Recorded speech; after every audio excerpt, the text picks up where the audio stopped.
great power comes great responsibility.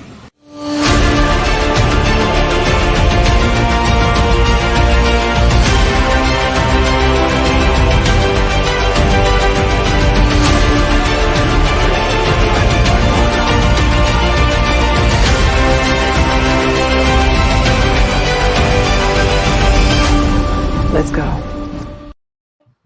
Welcome to Comics League Dark, and we have a bittersweet show for you all today.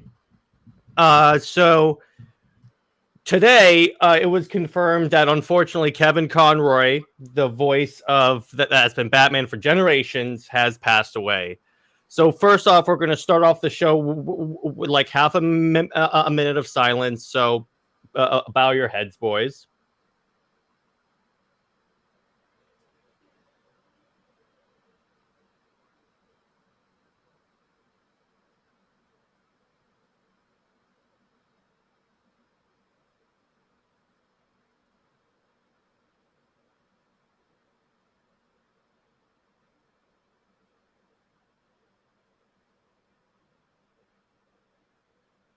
All right.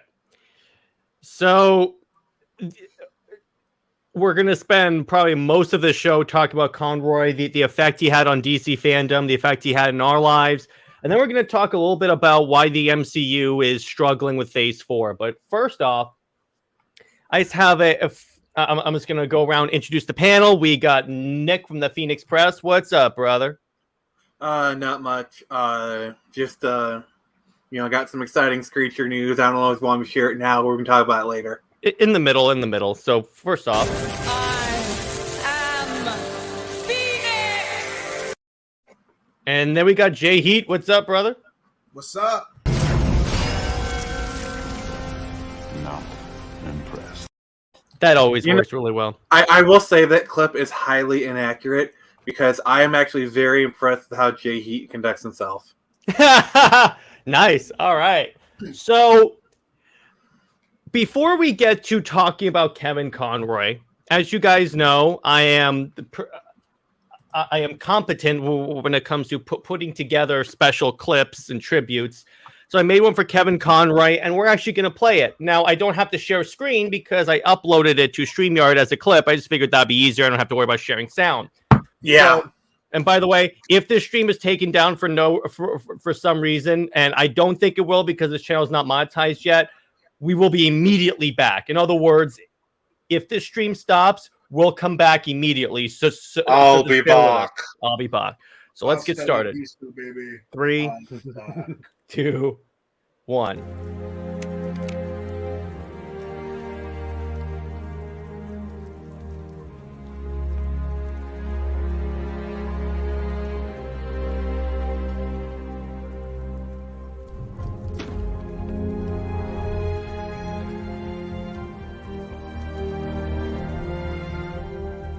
It's done. Gotham is safe. Thank you, Bruce. For everything. Goodbye, Jim.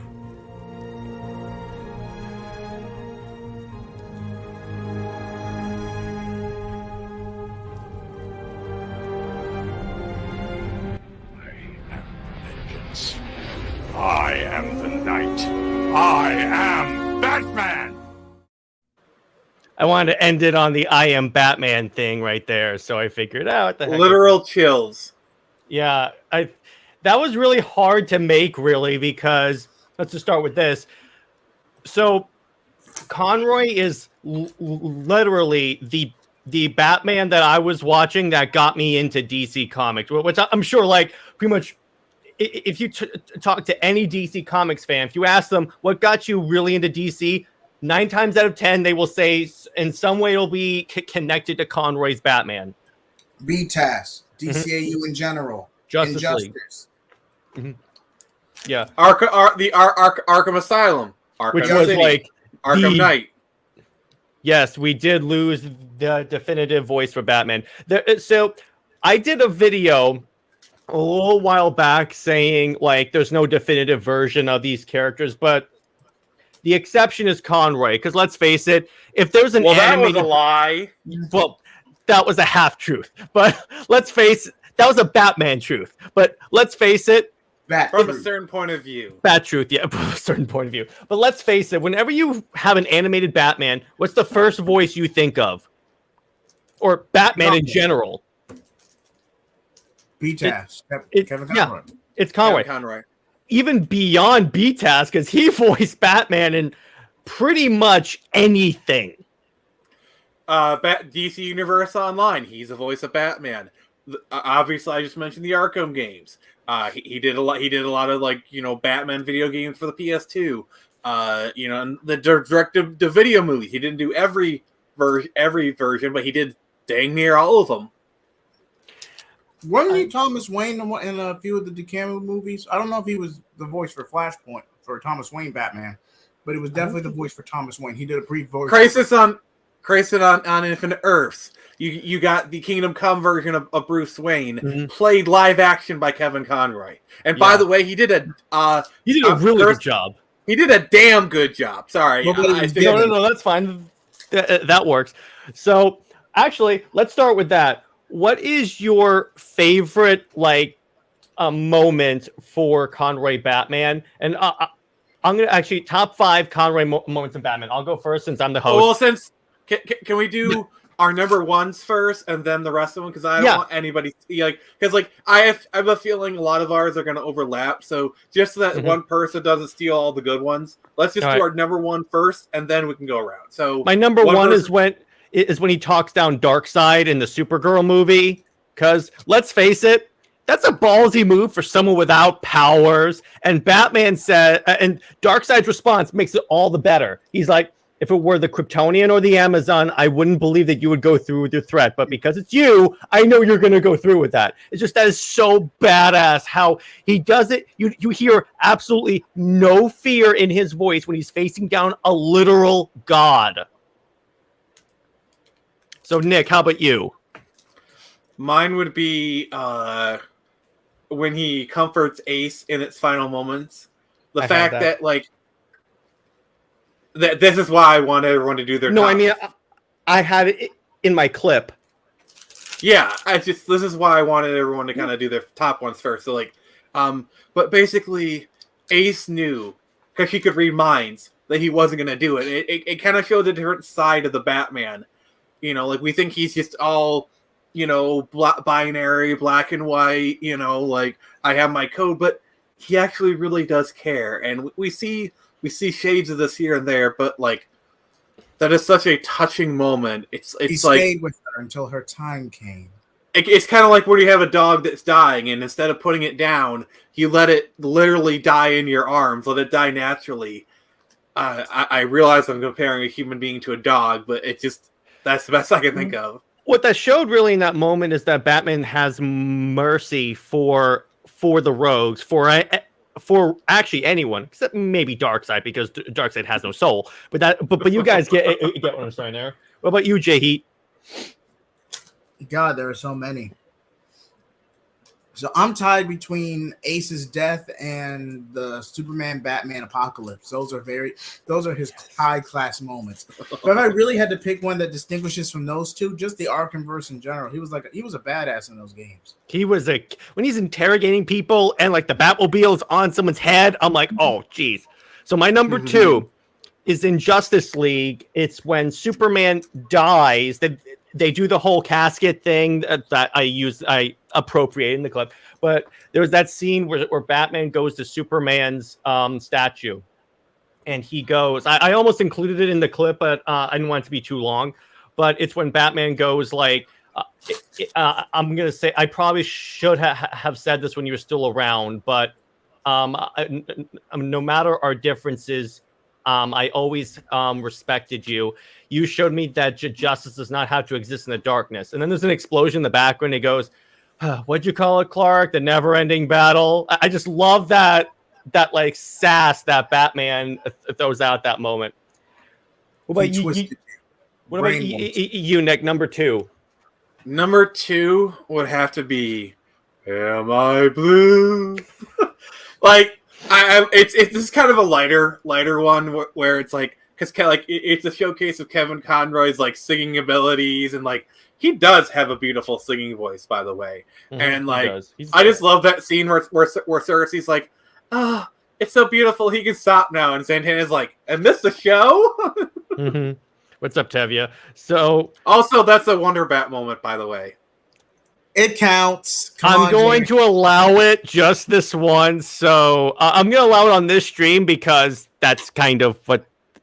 Although Snyder Queen, go nuts. Although when you go back to like what actually happened, they were never meant to get together in the show either. It's meant to be just flirty. So, but that is evidence that he cares about her because he did all that stuff for her. He definitely cares about Wonder Woman. That's like sure. it's even you have to admit. Okay, that is a valid piece of evidence for Wonder Bat. That he cares about her, not necessarily romantic, but that he cares about her. Let's just agree on this. Wonder Bat was a very brief fling that ultimately didn't work out. Okay, that's fine. Hey, what's agree up, to Tevia? Disagree. Hey, Tevia, what are your top 5 Conroy moments across all of DC, all of it? And then Dave the Impaler says, "Massive Phantasm." Yeah. You got to go with that.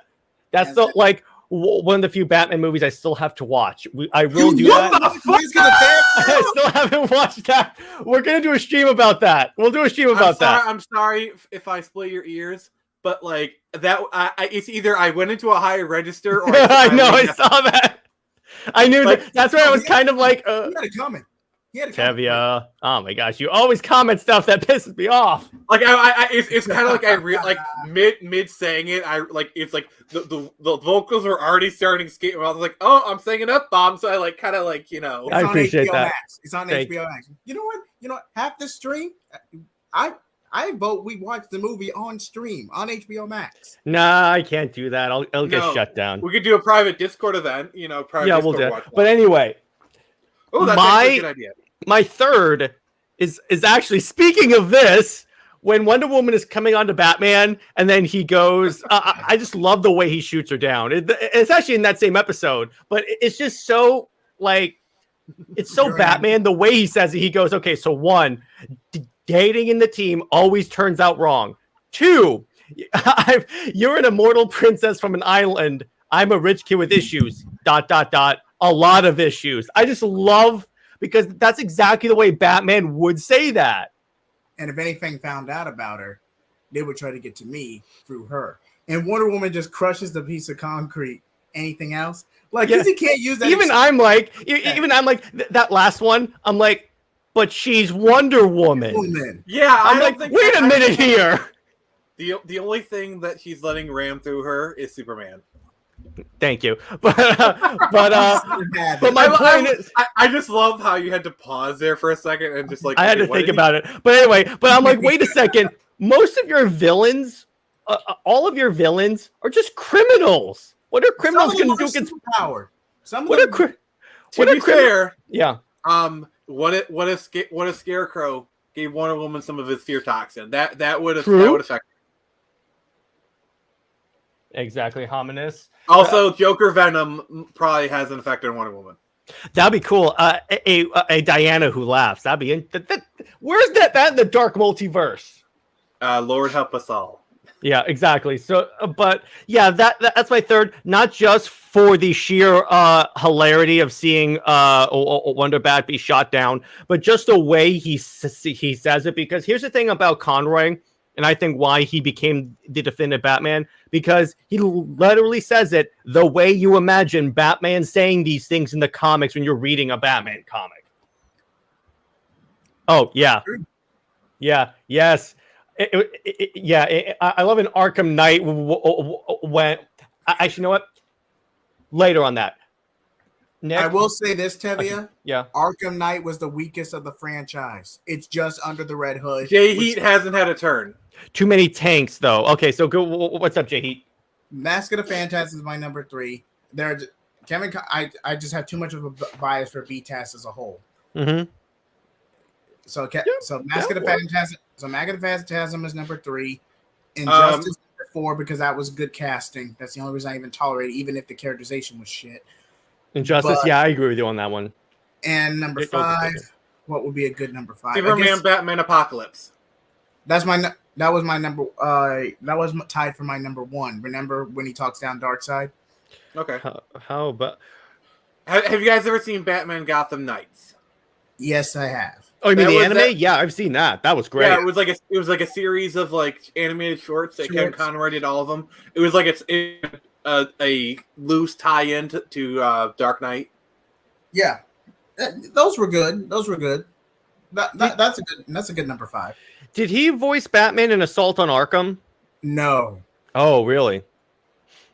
I'm pretty sure he didn't. In the Batman games. Yeah, it was a big push. It was a big pull for gamers. Okay, I'm going to blast through the rest of mine. I believe I just did 3, right? Yes, you did. 3. Okay. 4 is when he's dosed by Scarecrow at the end of Arkham Knight, and then he just says, "I'm not afraid, Crane." And then later on he goes, "What's the matter? Scared?" That just the way he badass says, "I'm not afraid." And then Scarecrow's like, "Oh no." And then 5, it's anytime he says, "I'm Batman," because you gotta go. I am Batman. What about you, Nick? 3, 4, and 5. Literally anything from Batman Beyond. Yeah. Yeah, because like I feel like we haven't really brought that up, and I feel like it does need to be bring up. His performance on Batman Beyond was so amazing, because like he really did play like of the old Bruce, and like, oh my god, that guy had so many zingers on that Because he's show. still Batman. How about when he interacts with Amanda Waller, like at any point in the DCAU? The Cadmus arc was legendary.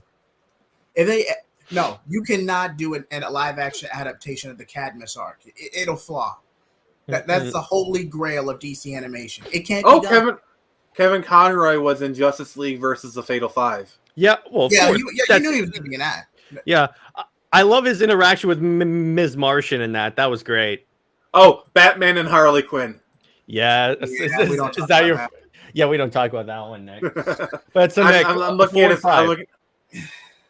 All right, so him being on Crisis on Infinite Earth was well, that was a really great moment for me, because seeing him in live action as Bruce Wayne, as the Kingdom Come Bruce Wayne, like live action Kevin Conroy, like, and also it's kind of sad because he did a really good job. Like, I actually would love to see him. Like, imagine if they had done a live action Batman Beyond series and had Kevin Conroy play old Bruce Wayne. That would be Wasting fantastic. what could have been. And Dave the Impaler, to respond to you. I love this movie. Yeah. It was a return to form for DCAU, I think. Yeah, but I don't Also, think I loved seeing Ms. Jay Heat was first. Okay, Jay, go ahead. I don't want a full DCAU revival. I think it's better we leave it buried in a nostalgia trip. Yeah. When you go back into it, you got to explain the near apocalypse of 09, how Ra's al Ghul was involved in it, and then you may have to cram Damian Wayne into it. And it's there's too much you would have to put in now that has been like parts of DC. If it was just Batman Beyond and you just want to add an adult Damian Wayne in it, that'd be one. Like in the Rebirth comic, that's one thing. It just depends where in the timeline you do it. Tevia says, Conway facing down Darkseid. Yes, of course. That's your number 5? That's number 5, though. I'm like, wait, what? Him voicing him in Assault on Arkham. Oh, he did? Okay. Oh, he did do Assault. I thought he did. And then 3 is present-day Batman teaming up with Batman Beyond. Yes, of course. Oh, my God. Wait. I'd like, wait. Batman playing both good cop and good cop and bad cop. It's all relative. Yeah, old Bruce Wayne suiting up one more time. Oh, even better. When they did that, they did a Batman Beyond version of the animated series theme. Oh my god! And like, it's really I'm sorry, that moment is really cool because it's been said like it's like he has heart issues and he stopped using that armor because it literally gave him heart issues. So like the very idea of him using that armor is like, oh my god, this could kill him, literally. Now, I will admit, the Return of the Joker flashback was a masterpiece. Full gore, full horror. That's not funny. Also, this isn't Kevin Conroy. The moment where like Tim Drake goes from laughing to crying, it will rip your heart out. Yeah. The uncensored version. In the censored version, Joker just gets electrocuted. The uncensored version is That too. You can't bring it back without Conroy now. You might as well just leave it. Because here's the thing, you can't have DC without Batman. And anyone tries to replace Conroy in the DCAU, that is going to take away from it. I feel like the person they got for the cameo was good, but he was good for his universe. He was good for his universe. And if he becomes a main Batman going forward, I'm okay with that. But you can't really have him in a DCAU. Mm-hmm. I will say this though. There will never what Kevin Conroy represented, not just us as fans, but he was a true, I may get canceled for this, but he was a true icon to LGBT. I know I'm straight. I may not have too much of a dog in this, but this needs to be said. You have the Tom Taylors, the Tinny Howards. They don't care. They just ride off for clout half the goddamn time. Fun fact, I didn't know he was gay until like he wrote that comic for Pride. This whole time, I had no idea. I was today years old when I found out. Like, I'm just now finding out. Yeah, and you know what? It makes no difference. The dude, I just found out he's gay, and he's still my favorite Batman. It sucks, but you know what? It always exists. We can always go back to it, no matter it. Just because they may not be continuing it, guess what? We can just boot up HBO Max and watch it anytime we want. Speaking of going back, one moment. Okay. I'm going to grab something. Unfortunately, I don't think that we can do a Christ on Infinite Earths animated movie with the DCAU. I'll say this: the only way it would work is if they pull a Lucasfilm and just filter Kevin Conroy's voice from previous footage. Oh, nice! Speaking of going, dude. Okay, wait. There you go. Speaking of going back, there you go. Hot Takes is trying to start a fight here. Throwing shade, but some people. I guess he woke up and chose violence. It's all good. And by the way, those are all the live action ones. So not much of an argument to stand on. By the way, speaking of Affleck, Conroy went on record and said that Affleck is the best live action Batman. Out of what we've gotten. And yes, exactly. It had. I was like, oh, okay, fine. Yeah, like honestly, I had the same reaction when I found out that Ian McKellen was gay. Whatever. No, it doesn't affect their. He's still cool as gained outside Magneto. I don't care if he's gay. Yeah, in no way does that influence how he played Batman. How I see him playing Batman. No, it's fine. A good performance is a good performance. Period. Yeah. And Hamidus wants to know, is that the entire animated series? Nick? Yes, that's the complete. It's actually no, it's just volume 1. I do have all of Batman Beyond. I do have the complete series. I figured you would have all of Batman Beyond at least. As much as I won't shut the frick up about it. Mm-hmm. Yeah. Okay, so according to IMDb, he did voice work as Thomas Wayne for the Cape Crusader animated show. I wonder if it will ever be seen. Well, it's being shopped around to other sites. I think Amazon will pick it up. I really think Amazon will pick it up. Mm-hmm. Especially after the Rings of Power disaster. Mm-hmm. Yeah. Yes, exactly. Hot takes. See, now he's making good takes.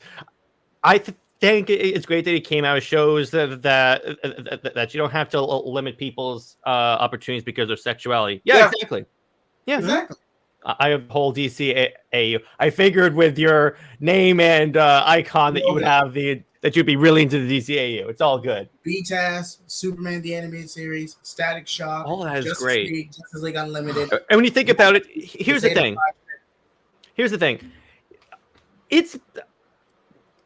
It's been well documented on this channel that I have my disagreements with the DCAU and BTAS and all that stuff. Beyond the Wonder Bat thing. Beyond that. But I will say... what? Careful. No, I will say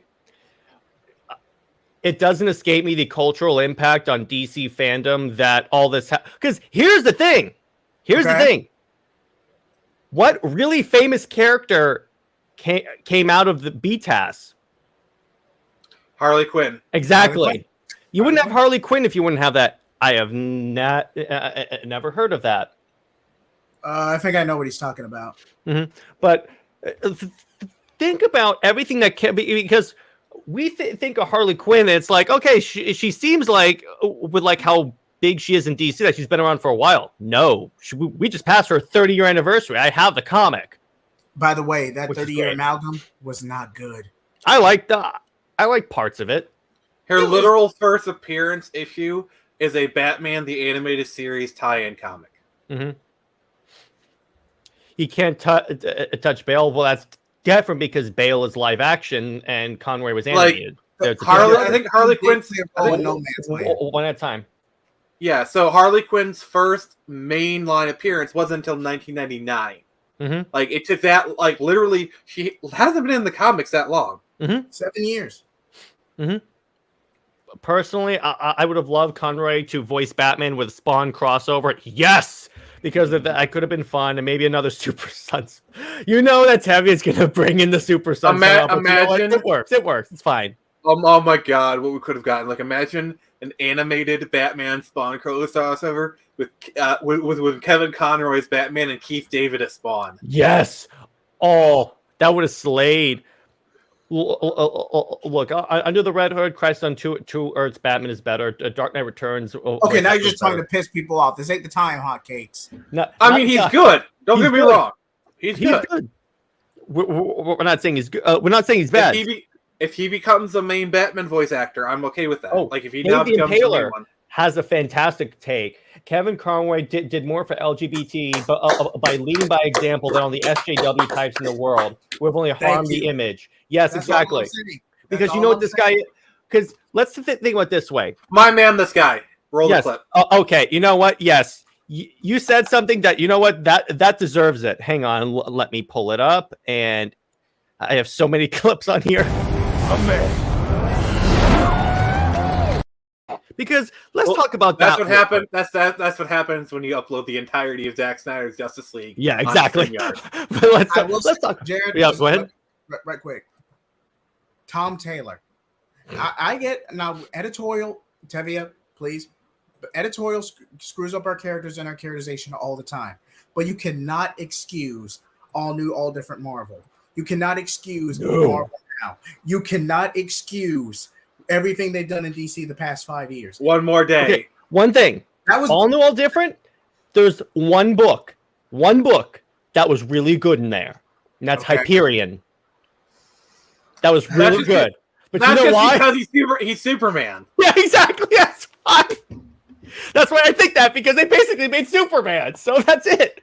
But it was a competent book. But the rest of it, I'm like, okay, but that's for later in the stream. But yeah, I agree with you. All these writers have nothing on Kevin Conroy.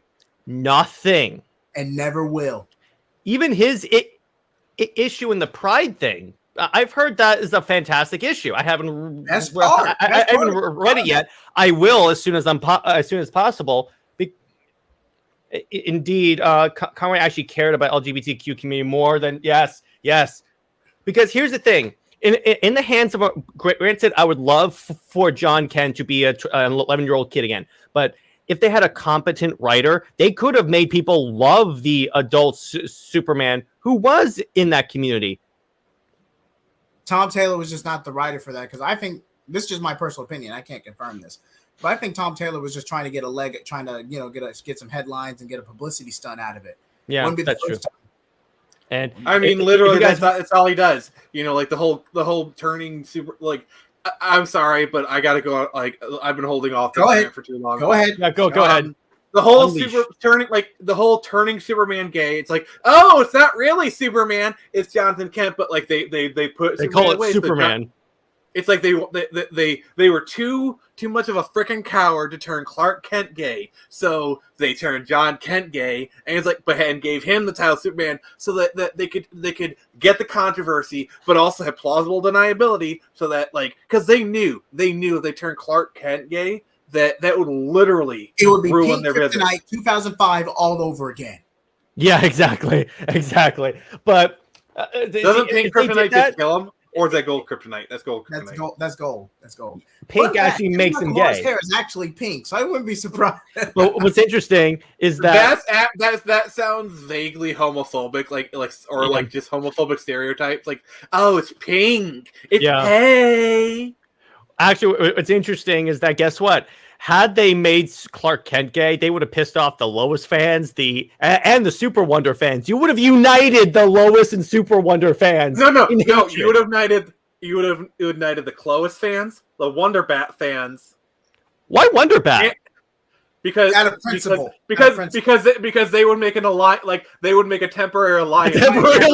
Because here's the thing: Wonder Woman is actually bi in the comics. I do this because they've never done anything with it. It would be so offensive. The Wonder Bat and Super Wonder fans would temporarily set aside their differences. There would be riots. Yes, we'd be like, okay, you know what? No, it would literally form the Justice League of fandoms. That's what would happen. All four nations were in harmony until suddenly the That's what his pink hair is. That's what his pink hair is. There's a pink kryptonite. Wait. Dogs and cats living together. That's hysteria. Yeah. What drives me crazy is that, exactly. That was the version I wouldn't like, but you get it. Tevye, I'm gonna be real with you. Even though it would be good synergy after the Super Sons movie, the Jonathan Kent brand has taken too big of a hit from Tom Taylor. What they'll likely do, Tevye, is that they won't even. You need to make him 12 years old. What they might do. What they'll probably do if they do another reboot, which I think they're gearing up to do, like hard reboot, what they'll do is they'll just erase John Kent and just start from scratch. In other words, he'll be a character later on, but they'll start from Clark and Lois are married. It's just the two of them, and then they'll have Lois go through the whole process of being pregnant and all that stuff. I really feel like it probably would be a good idea to just have John Kent be 10 to between 20 and 10 and 12 years old, because like I do feel like there's a lot of value in that character, because like you get to tell a lot of father and son stories, exactly, and then like get your Super Sons. So I feel like if you're gonna do a reboot, you kill the gay John in the most brutal way possible. Stake him through the dick or something, I don't know. No, you go through the back door. Put him in a kryptonite wood chipper. No. What you do is Nick, use a kryptonite suppository. Okay, Nick. But anyway, and by the way, hot takes. Yeah, anytime I'll debate you. Anytime, dude. And then he says, okay, Supercast takes comic books and traditional picture books and mashes them together. Even if it's intended for younger audience, I really want to support the creators by sharing what they created. And they've actually out with a new Kickstarter called Happy Birthday Meow, so you can go check them out. It's cool. Okay. And Big Jod, do you have a link for that campaign? Yeah. If you PM it to Jared, I'm sure he'd be willing to share it. Yeah, DM it to me on Twitter. It's on the crawl, and yes, there would be riots, but that would be hilarious. They could actually unite. No, not only they would unite the Snyder fandom with DC. Everyone would be united. It would be the greatest thing ever to see it burn down, because boycott DC would actually be like 1.3 million like trending. And then the heads of DC, they walk around. It's like that scene from Pirates of the Caribbean where like the guy's walking out, everything just burns around. It's like, we finally obtained peace. Everyone is in agreement. As much as we give Tevye like crap, always talk about 10-year-old John Kent, I would read this book. Him teaming up with Connor, that would be dope. Yeah, because I feel like Connor is better for a 20-year-old Superman with those age of heroes. I feel like Connor is better for that era. Like John Kent is for the 10, is for like the, and then Connor is good for the 20-year-olds. But here's what I would have done for future. Thank you. But here's what I would have done for Future State. Make Future State Superman and tie everything around Connor because he was literally cloned and conditioned for that role. Even if That was his intention. Even if it was by proxy of Luthor's machinations, that was Connor was literally spliced and built for. Give that role to Connor. Or and if you really wanted to do gay Superman and make those highlights, just make an Apollo and Midnighter book and call it a day. Yeah. And now we got all this new. Now we all got this new baggage because John was taken across the galaxy, cosmically aged up, displaced on Earth 3, goes for a wormhole on his way back, is essentially a man-child, and not only is he semi-forced into an LGBT relationship, he's technically being manipulated and taken and arguably molested as a 10, 12-year-old man-child. By a terrorist. I'm getting flashbacks for Jean Grey and Iceman right now. Yeah, that Bendis, that was major. Damn you! I'm sorry, anyway. But that is like literally sexual assault right there. That is offensive. No, because it is literal to me. It is literal sexual assault to like because I to rewire someone and out them at the same time. Like he claims she's reading his mind, but it's just. Yeah, because here's the thing. You could argue that she mind controlled and made him gay. Which is, it's sexual assault. Very offensive. I'm surprised. I know you're trying to, but like to me, I'm calling a spade a spade. It's sexual assault. It is 100%. I'm surprised the LGBTQ community didn't reject Iceman for that reason. It was 2016, man. It's like you have your gay mutant. You have Northstar. Literally, the first mutant to come out as gay in comics. By the way, this was like what was this? And like did he get married too? Yes, he got married. Literally, and the thing is, everyone was okay with that because the first gay marriage is happening by the first gay character to come out. Oh, like I remember my reaction when I saw the promo. I was like, oh, cool, he's getting married. And by the way, Tevya, if you want to hear an interview of the colorist from the Midnighter and Apollo book, refer to my interview with Gabe Al-Taib. So. Actually, real quick, and then we'll go back to talk about Conroy. When I talked to Gabe, he was like, here's how you know I'm not a homophobe. My first DC book was Midnighter and Apollo. So, but anyway, back to Conroy. But yes, I think that was a very important conversation because here's the thing.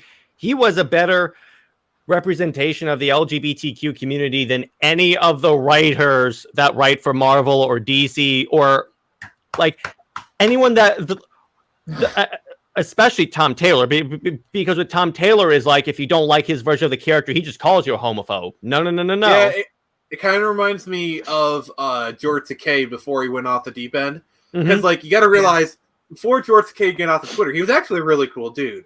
And even after that, like there's one thing that George Takei did that I actually really agree with. When they did the third Star Trek movie, they made Sulu gay in that movie. And George Takei actually spoke out against it. Really? Like, he said it didn't honor Gene Roddenberry's vision. And Simon Pegg tried to do a very awkward backpedal and whatnot, But like, I don't like George Takei now is kind of a hack. And I'm really disappointed. What you mean in the third modern one, he was against the making Sulu gay in the modern one? Yeah, he actually spoke up. Really? Wow. Well, do you know what? I have a lot of broken clock is right twice. A broken clock is even right twice a day. Okay, but anyway, because here's the thing with Conroy. Here's another thing about him. Whenever you see him, you can tell he loves the fans and he loves Batman. How often do we have these actors or creatives in this field that seem to love their characters? Besides, like Henry Cavill and Affleck, Mark Hamill. Mark Hamill. He loves the Joker, of course, which is not because Marvel has Wicked and Hulk. And yes, exactly. But my point is that short of he was one of the people that I could tell really loved Batman, 100%. Because here's the thing, he came back in a wide range of mediums. He was in the Injustice, which was a medium where they basically made Batman a pompous douche. And okay, let's cover that right now. All of that was basically a plot twist as why Nightwing would be on the side of the regime. Does not change the fact that you set it up poorly. Doesn't change the fact that Nightwing would be dumb enough to actually get. It just the time. Wait. I thought Damian was on the side of the regime. That's why. But Damian became Nightwing. You didn't know that going into the game until like until the last third. Yeah, because they told you because previously all you saw was like, okay, Nightwing and badass black and red armor, and then all of a sudden you find out it's Damian Wayne. By the way, that was my introduction to the Damian Wayne character. I didn't know Batman had a son. Because remember, at that point, I wasn't as into comics as I am now. Where you been the last 10 years before that? Because like Damian Wayne was introduced like early to mid 2000s, 2006 to be exact. Thank you, Grant Morrison. Though if you're going by his concept, as far back as 1987, but yeah, that's neither here nor there. But let me ask you guys this: what's your favorite Conroy moment from the games? God, there's so many. There's so many good ones. I know. I would have to say Arkham City. Everything in Arkham City. I will say my favorite line from Arkham Knight is when you first bring in the Batmobile, and then the cop's like, "What are you doing?" And then Batman goes, "Evening the odds." I'm like, yes. Everything Conroy said in that, everything Conroy says in the Arkham series is so badass. Joker's Arkham City. Yes, I gotta say, I'm gonna buck the trend and say DC Universe Online. Yes, because the best part about that game is create your own hero, and you're actually teaming up with the established characters. You're actually getting missions, and it's Kevin Conroy, and they got all the DCAU versions of them, and you're actually getting missions from Batman. It's really cool. Although for Superman, it's Adam Baldwin, but it's other than the traditional DCAU Superman. But I see what you're saying. But yeah, that was back on the Rust jokes. Plus, what's really cool is that when you're making your character, you can choose like your mentor. Different Baldwin, by the way. Different Baldwin. Oh yeah, it's Adam, right? Adam is the Firefly guy. Yeah, it's that guy. Yeah, Alec is the is the person who doesn't know how to handle firearms. It's the person who just started blasting, in other words, but who would make a really good Red Hood. Like an old man Red Hood. But anyway, going back to it. Imagine if they actually cast Alec Baldwin as old man Red Hood. Yeah, they'd be like, well, he gets the role. But anyway, it's just that was so cool because you could be Batman's little sidekick, kind of, because it's like he's your mentor. So I thought that, okay, that's really cool. And, oh yeah, they did Dark Knight's Metal. They did everything. They did everything. I think they're doing a Black Adam event right now, which makes sense. Yeah, they're pretty good with the tie-ins. Like honestly, that game is it's not a game I play regularly, but every now and then I kind of jump in and do a few things. By the way, another thing I love and Tevia brings me an idea is in Arkham Knight in the DLC where you team up with Freeze. And it's that whole arc where like now Freeze accepts that he can't save Nora, so she decides I want to live out the rest of my life not in a tank, and they just sail off. I gotta say, this isn't a Kevin Conroy moment. The moment where like Nora just kind of says like this is who we are, and like as she says it as she talks to her husband, it's really touching. Like, what is it about Mr. Freeze? Whenever he comes on, he's literally the best thing about it. Because he's not really a villain. He's just someone who obsessed with saving his wife and got fundamentally screwed over. Come to think of it, a lot of Batman's Rogues Gallery are people who were screwed over to varying degrees. Oh yeah, exactly. Why do you think Batman has literally the best Rogues Gallery ever? Like literally the only hero that comes close is Spider-Man. Yeah, exactly. That's because they're relatively similar. And because the thing is, okay. Here's Batman's Rogues Gallery is defined by psychology. Spider-Man's Rogues Gallery is defined by animals. Okay. Because with Spider-Man you got like Scorpion, animal theme. Yes. Yeah. And some of them have a little bit more fleshed out, but like all of Batman's villains are a reflection of him. Two-Face is a reflection of his duality.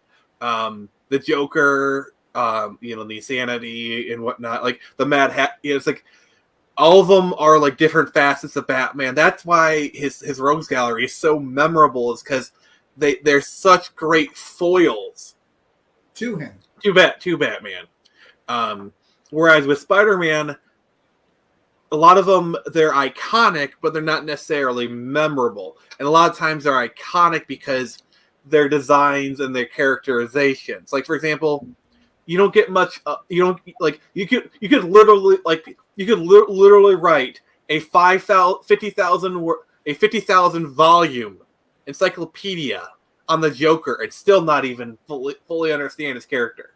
You can't really do that with You can't really do that with Spider-Man villains. There's not really much to dig in. Like Venom, it's like, oh, I hate you.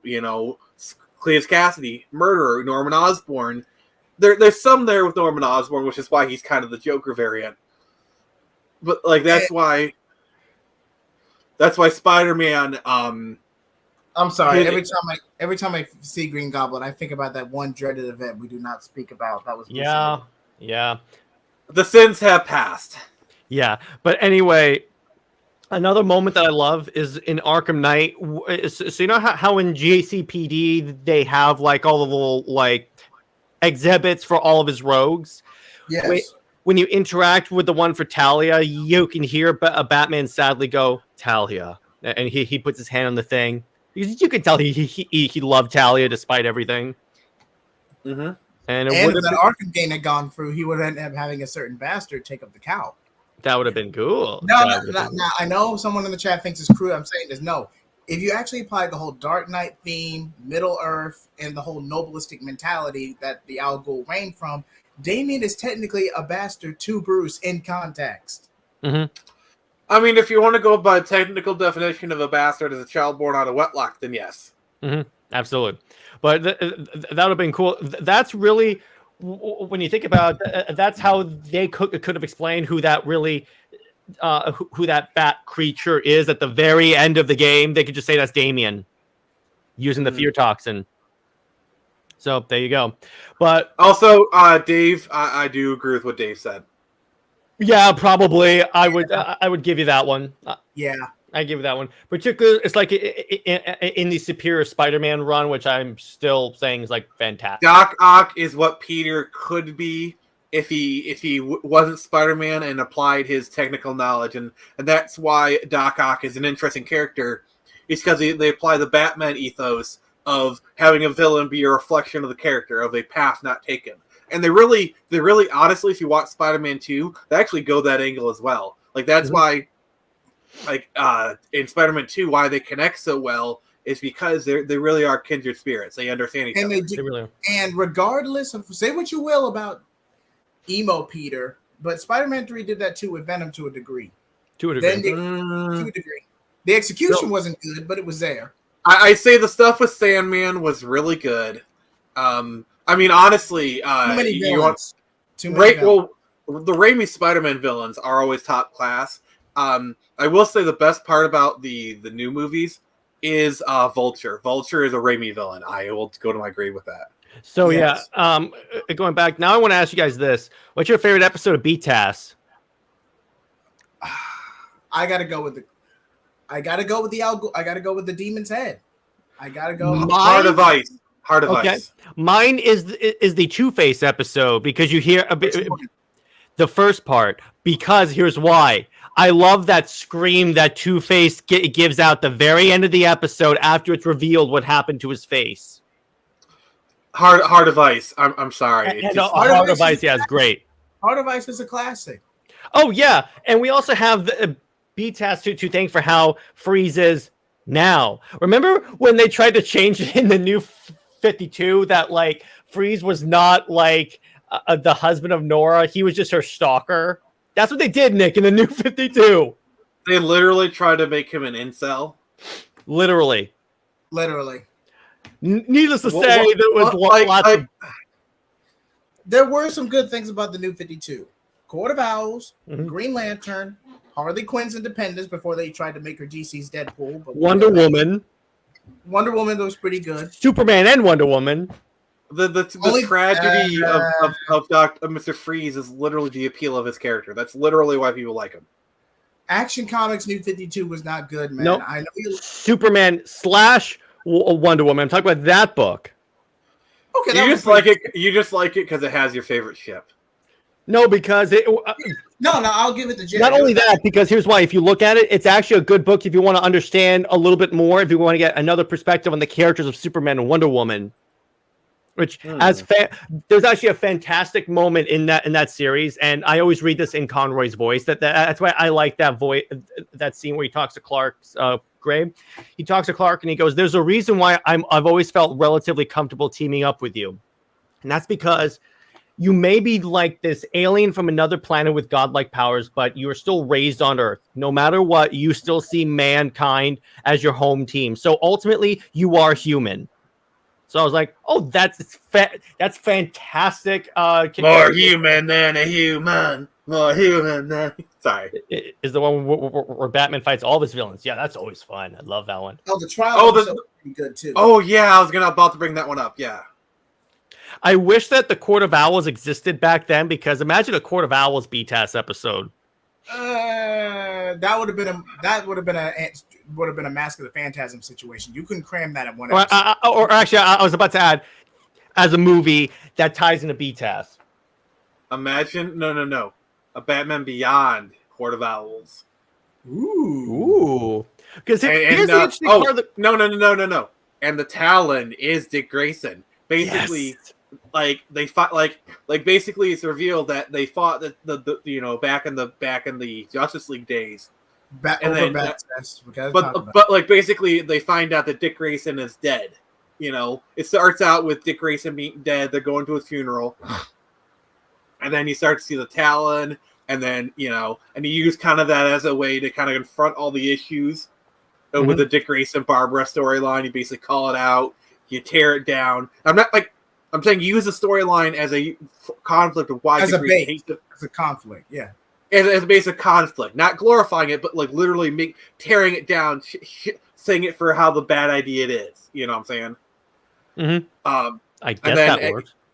And then have it be, have him be the Talon, and then just kind of do that. It's kind of a bit of a Red Hood situation, but I think it could work. What I would love is for Ambush Bug to like narrate an episode of BTAS that has a bat cess, and he goes, "Oh my gosh, this is such a horrible idea. This sounds like something that would only come out of Bruce Timm." That would have been great. I would love that. Okay, if we ever get a Marvel DC crossover, we got to have Ambush Bug meet Deadpool. Yes. And have them go on a road trip with Harley Quinn. Dude. Okay. No. It's a road trip with Ambush Bug, Deadpool, Harley Quinn, and Squirrel Girl. And Gwenpool. And Lady Death. Ooh. It's like a big... That's a book that I was reading. Just cram him into a van. Mm-hmm. And Dave, the reason is there is no weak episode. There is one. There is one. And it's the Condiment King episode. Well, that's because it's Condiment King. Oh, don't you dare disrespect Condiment King. I will go all mustard on your butt. Hey, don't dip in the mustard if you can't catch up, bro. Did Kite Man ever show up in this show? No. Yeah. Oh, he didn't? I think he did, yeah. No, there was a stand-in for Kite Man, but it wasn't a Kite Man specifically. Hell yeah. I think Condiment King was a stand-in for Kite Man, now that I think about it. Also, if we're talking about Batman series, there's one villain that I feel like would work better as a Superman villain, Roxy Rocket. Oh, you would think that. Oh, by the way. I mean, just look at her design. She literally looks like she would fit in Superman the series. Do not look up Roxy Rocket. So, what's interesting, by the way, one moment that I can't cool believe... character. She's got like a 1930s pilot design. One moment that I can't believe we didn't think of in our top moments is when Batman and Superman first meet in Superman the Animated Series, and Batman throws Superman over his shoulder. The world's finest crossover. How did we not bring this up? How did we not bring that up? He literally throws Superman over his shoulder. So this is more of a Superman moment than a Batman moment, but I really love where Superman is dressed as Batman for like an episode and a half. Oh, And the fight with Brainiac Bane. episode. I know Dude, which one you're talking about. There was an The fight episode with of Justice League where he has to eject from his bat plane. He's falling. He's like, "Can someone catch me? I can't fly like at all." And he's like, "Any minute now." And then Superman catches him. Oh, speaking of Justice League, there's one moment like I took a bullet for you today. You know, we're that Justice League where he literally got on his bat plane. And he's in the ER and kind of thing. And he literally tails down Superman. No, Star-Crossed when Batman tricks John Jones and Flash into the escape pod and he crashes the Watchtower. Okay. Also, so this is a Wonder Bat moment, but Kevin Conroy does it so well. With the Thanagarian invasion episode, Jared knows exactly what I'm about to say. Wonder Woman, like when they kiss, and she's like, "Sorry." He's like, "Don't be." Like just the way he says it. That was petty, Jared. Come on. I had to. But I am legitimately praising his performance in that moment. No, I know. I got it. I had to. I had to. But yeah, I agree with you. But just like the way he says, chemistry. "Don't be." Like it's just like, God dang it, Bruce, you're so charming. Here's the thing about Batman in that series, though. He's a petty asshole because he basically goes back and forth on Wonder Woman the entire series.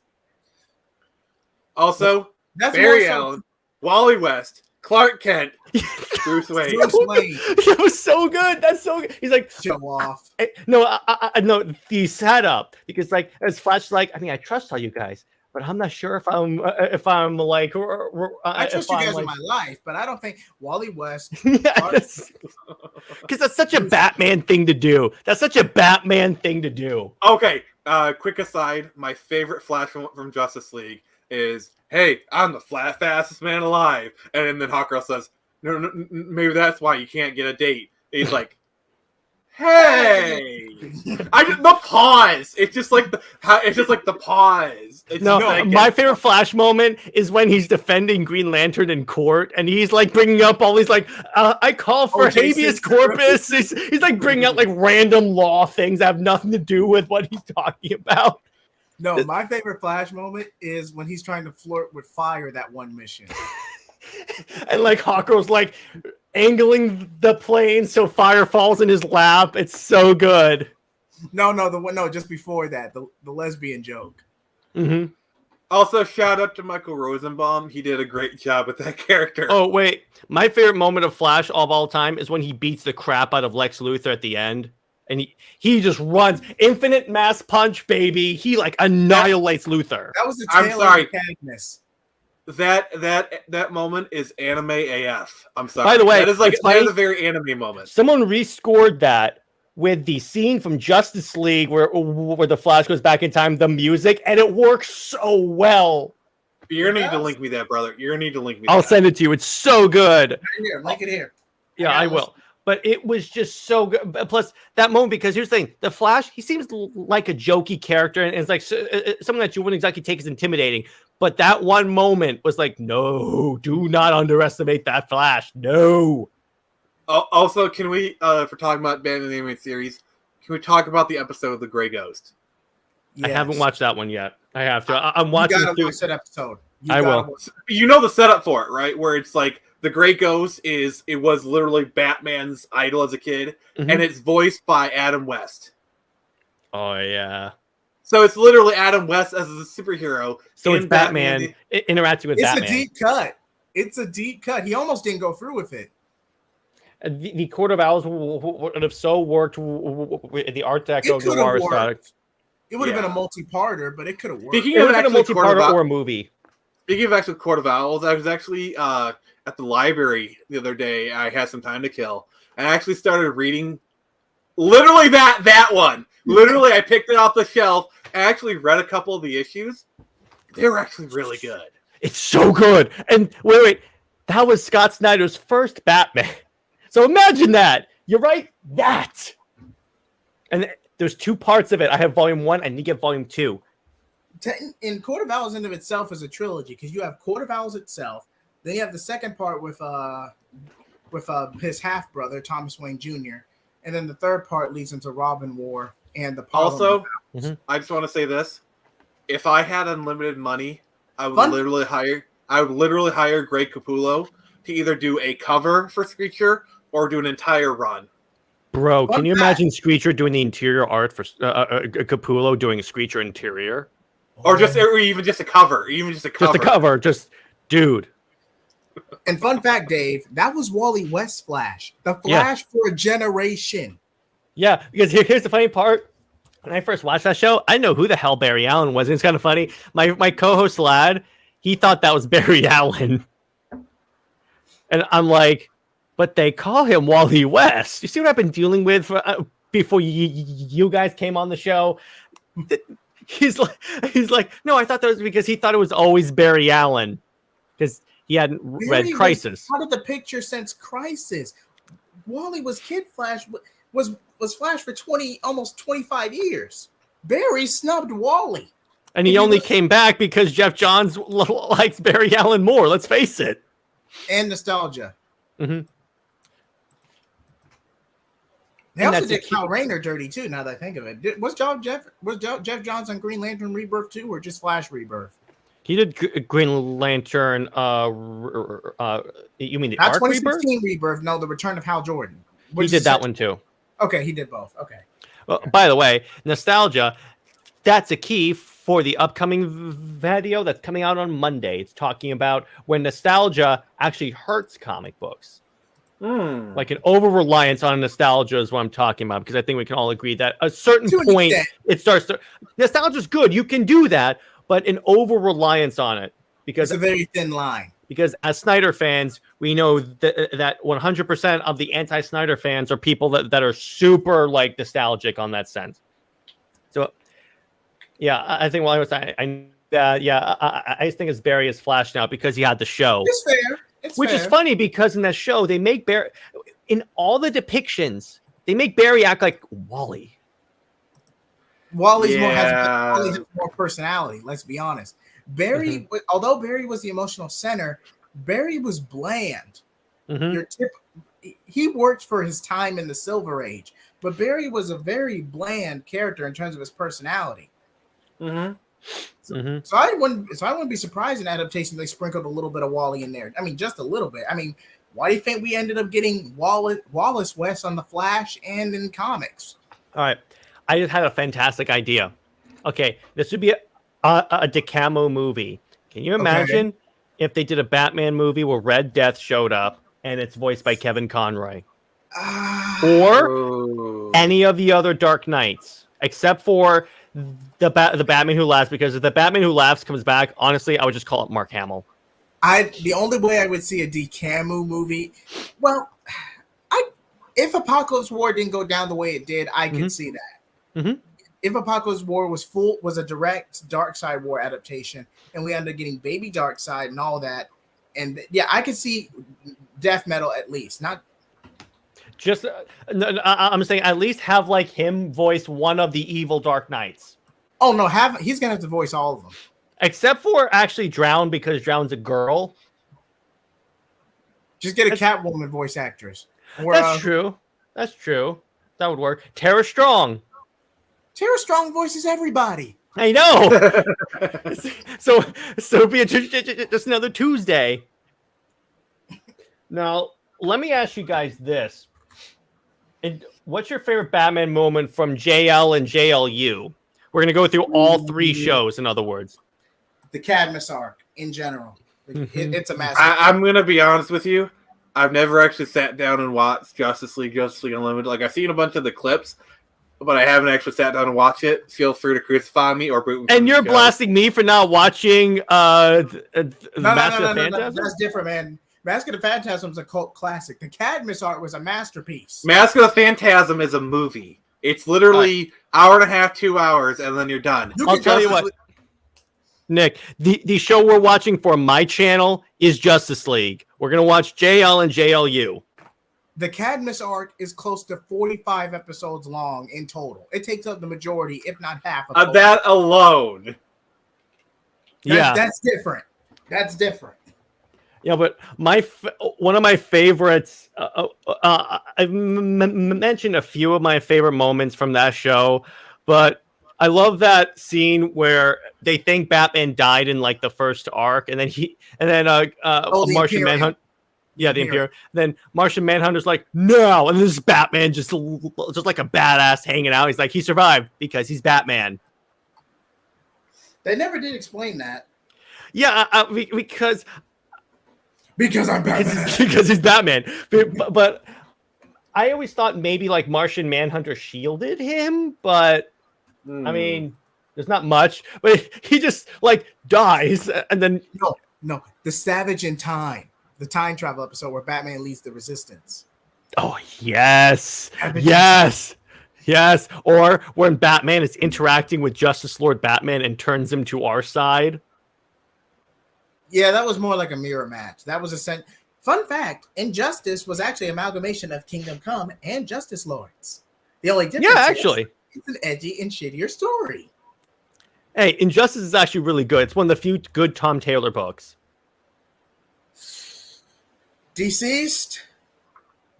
Injustice, Dark Knights of Steel. I told you, he's good at else. Dark Knights of Metal and Injustice. Injustice is the weakest of the three by far. Okay, that's fine. By the way, you notice how whenever Tom Taylor writes a book, he always tries to force one character to be gay. Like Wonder Woman and Supergirl are a couple in Dark Knights of Steel. Okay, we've established that. You have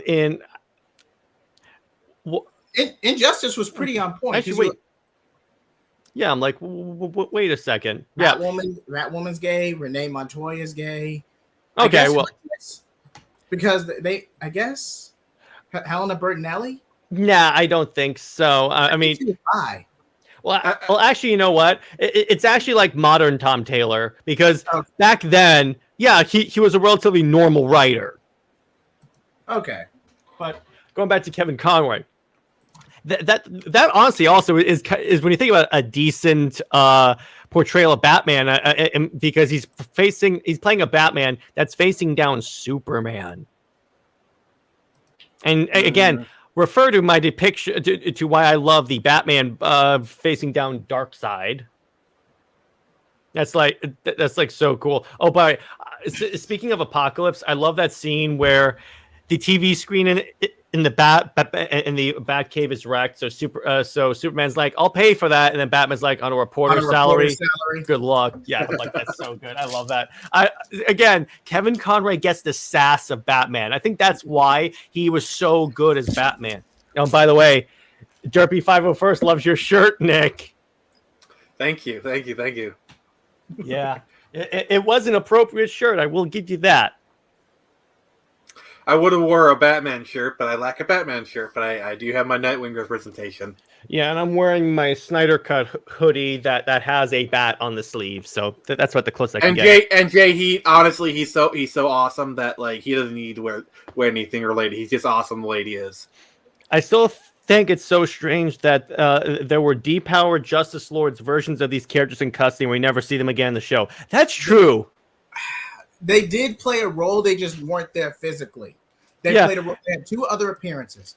A cyborg, both in the Cadmus arc, as cyborg replicas by Brainiac Luthor, which ended up having a Reverse Flash Easter egg, mind you. I know. And the other was a justification for the entire contingency plan of Cadmus, and then Question pretty much pieces together the entire conspiracy. I love how Question is basically like a 4chan bro, and you can see like he's got like he has like the rope going every which way. That's so good. Also, wait. If we're gonna talk about Question in Justice League, we have to give a shout out to his Mr. A speech. That was such a nice tribute to Steve Ditko, because that speech is like A is A. That's literally a tribute to because Steve Ditko did his Mr. A character, which is the black and white kind of stuff, and that's basically their tribute to Steve Ditko, and I wanted to kind of give that a little shout out. Good. And Derpy, just because you didn't like the Snyder Cut, don't bash others for liking the Snyder Cut. just saying, bro. That's the definition of toxic fandom. It's not perfect, but the Whedon cut was dog shit. Wait. Okay. I don't care if you boo me from the stream, but in in the essence of fairness and being equally applying, if someone genuinely likes the version of the movie that does not technically exist, that's perfectly fine. But we're also free to not like it. Can we agree on that? Yeah, I you're agree. free to not like it. I agree. Okay, again, the Snyder Cut was good, but it was too long and lazy writing. I disagree. I think the other one was longer and had lazier writing, but that's just me. Derpy, I also disagree with your opinion, but you're perfectly welcome to have that opinion, and I respect you. Dude, yeah, 100% you're willing. I only ask that you don't denigrate others' clothing attire items just because you didn't 100% agree with the movie. That's just all I ask. Like if you want to poke fun, that's one thing, but straight up insult, no. Yeah. That's another thing. But anyway, going back Jared harasses me all the time, but it's all good. To be fair, you put yourselves in those situations. Deliberately, I might add. Deliberately. Because I know you're on the whole one. Oh, by the way. Yeah, by the way, I watched 48 hours of the Snyder Cut. You've watched it 12 times? Actually, no. I watched it 11 times. I'm going to watch it 12 this weekend. Okay, for the record, and this is me being 100% serious, I actually don't really have preference for like Wonder Bat or Super Wonder. I know that. I honestly really don't care. It's just there so much fun to one true Wonder Bat in canon. It's just really fun to push your buttons about it. I know. It's just really fun. That's why it's a form of betrayal. Where's Snyder Queen? This will be a riot. I use it to troll you. I but know. In reality, I really don't care. So yes, I have watched it 11 times. I will watch it because here's the thing, and actually, I'm going to talk about JL and JLU for a second. This all links because the Justice League is what got me into DC. Because I remember, I'm going to get a little personal with you all. I've told this story before. There was a time period when I was about 11 years old, and I was in the hospital for life-threatening injuries. In other words, I almost didn't survive. And what's interesting, and by the way, Derpy, here's the thing. That version worked back then. It won't work now. That's the problem, because everyone thinks you can. By the way, that version was super dark, by the way.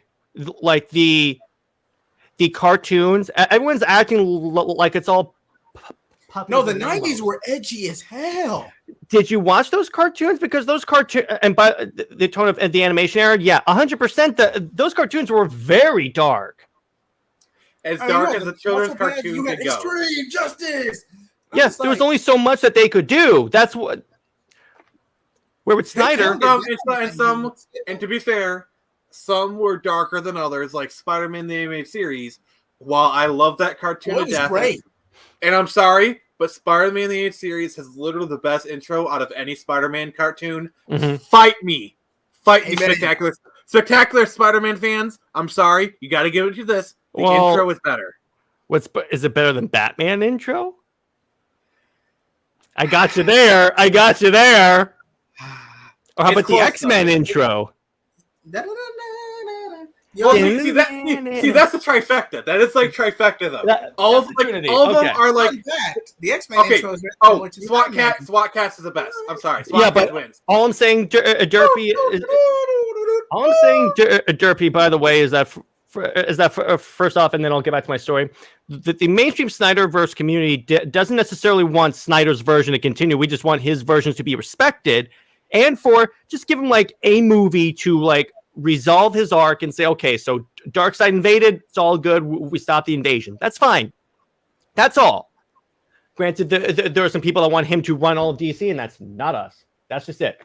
And by the way, the Snyderverse was balanced with humor and understood the characters. I'm sorry, but like the scene where Wonder Woman is trying to do the tea and Alfred's fussing with it, it's just like, dude, it was balanced with humor and edge. It's just, here's the thing, is that there's a lot of revisionist history. I would ask, how far back was it that you watched those movies? Because if you watch them, there's a fair amount of humor in those movies, particularly Justice League. I'm just gonna say that right there. Also, okay, so I'm gonna invoke it, but this is to tear it down. So please don't torch me.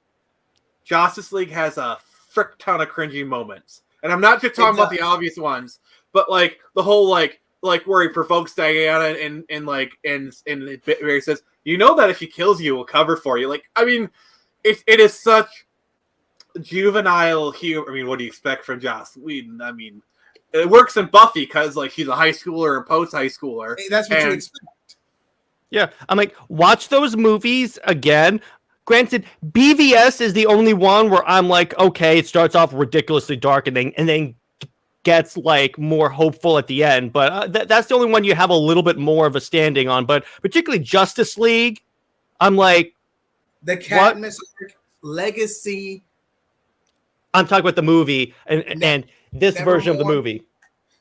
No. Also, if you want to talk about how dark and the DCU got, the finale where Superman became the Herald of Apocalypse. Yeah, all we're saying, that's really dark. That's by the way, they dark. wanted to go darker. Why do you think what they did with BTAS is they had a black background and then drew on the black background because they wanted to be as dark as possible for Batman. Let's not forget the Batman animated series got really dark because it's Batman. It fits the character. BVS is a Batman movie. I mean, literally the first episode on Leather Wings is literally body horror. And by the way, the Batman theme wasn't in it. It's not supposed to be in it. It's a different version of Batman. I'll admit BVS, even with the Ultimate Edition, is disappointing because it dragged. It tried to balance. It does. Dark Batman from. I like it though. I like it. I like it, but in my opinion, it may be the weakest of the three movies. Also, can we dispel the notion that Man of Steel is a dark movie? No, it's not dark. No, it's really not. It's just modern. It has some dark moments in it. Don't get me wrong, but it's not a dark movie. And by the way, I disagree that whenever Batman or Superman shows up, you have to hear their classic themes forever. That's not the way it worked. And and him killing random goons, that's a specific version of the character. That's the Dark Knight Returns version. Dark Knight Returns kills people in the beginning of the book. Also, I'm about to say something that Jared's probably going to be really happy to hear. I honestly, so I've kind of been thinking about this, and in terms of the Superman cameo for Black Adam, they really should have used the Man of Steel theme. As cool as it was to see John Williams, and Christopher Reeve is my favorite Superman, I feel like it would have been better to use Man of Steel. And by the way, one more thing I will say, and the Batman summarizes it. Yes, Batman is killing criminals, but look at the context. A vigilante with a dead Robin and 20 years of experience. And by the way, every Batman in the movie has killed and used guns, including Pattinson. He straight up shot someone. Well, most of Bale's kills were collateral damage. Michael Keaton was a... I'm not going to kill you, but I'm not going to save you either. That's intentional. I'm sorry. That's the one intentional. You're still killing him by your own definition. But the rest were collateral damage. Okay, he's leaving him to die. Yeah. But anyway. That is literally what he's doing. He's leaving him to die. They were darker. They were way darker than the Snyder films. Are you kidding me? Oh my gosh! By the way, it's think about this. Okay, so that Batman was inspired by Superman to abandon his dark ways. So you could say, actually, he turned out to be a better Batman. He was Batman in like this way. BVS, you're not supposed to see Batman when he's like, oh my god, are you saying Batman? Is an antagonist? No. I got a bit. Yeah, good. Wait, are you saying that Batman in the Snyder films has a character arc? Oh my god! Because look at the Batman in the movie. He's given up because pretty much he lost Robin. And if you look at the comics, actually, when Jason Todd died, the reason why.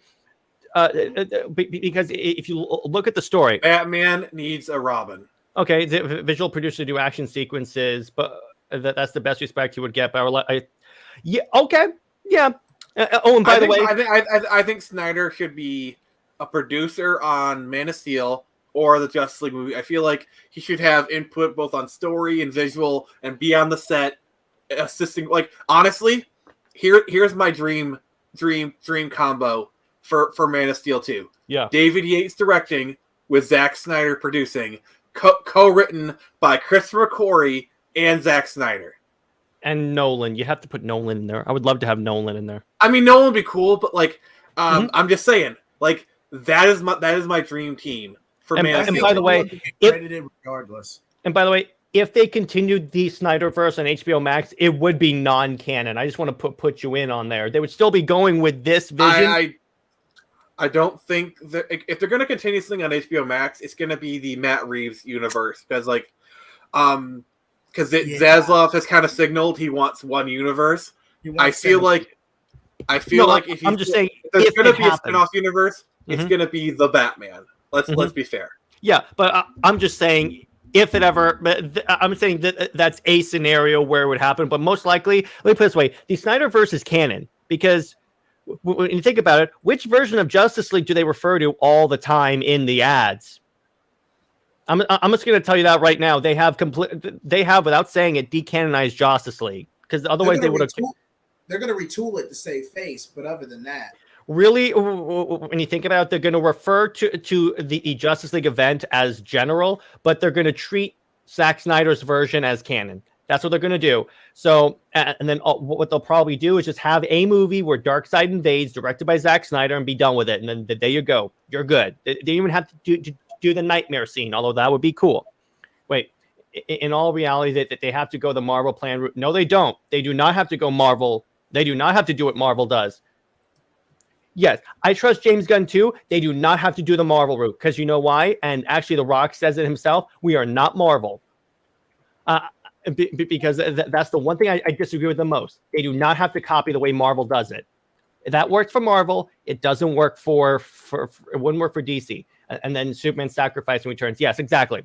So anyway, back to my story.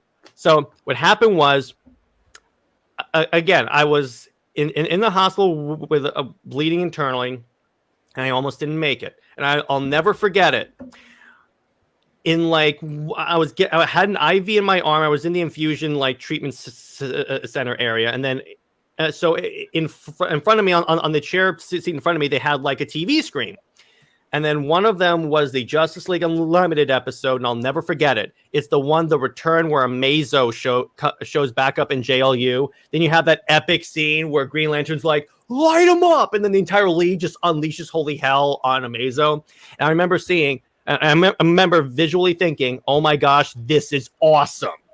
So Kevin Conroy is forever associated with the universe that got me in here. Let me put it this way. Arguably, I would not have been a Zack Snyder fan. I would not have been anything without that portrayal of Batman. That's really it. And yeah, they're not going to go that route. And I would be okay with the Batman universe not continuing just being a standalone movie. They could do that.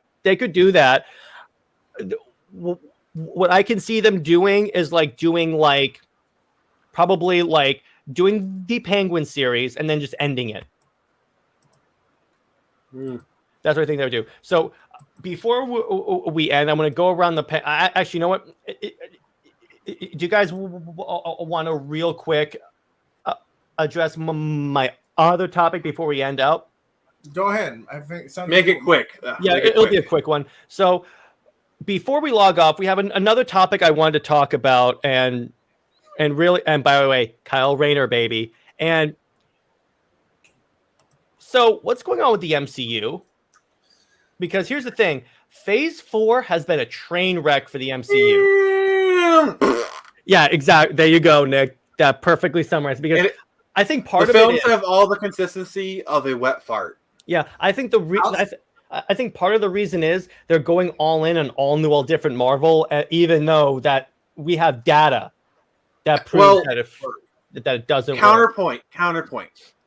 So the MCU isn't really being watched over by Kevin Feige. Kevin Feige has such an over-encompassing role. There's actually another person who's handling the day-to-day operations of a lot of these shows, and it's I can't remember her name, but he's actually the one who's really been pushing a lot of this, modern interpretation for a modern audience. I mean, trying not to use stuff. I was trying to avoid the acronym because I feel can I be honest? Using SJW is kind of getting a little cringy. Yeah, and sure. I'm trying to avoid Woke. using it. Even that's getting cringy to me. Okay. But like, so I was just being modern audiences. But let's go with woke.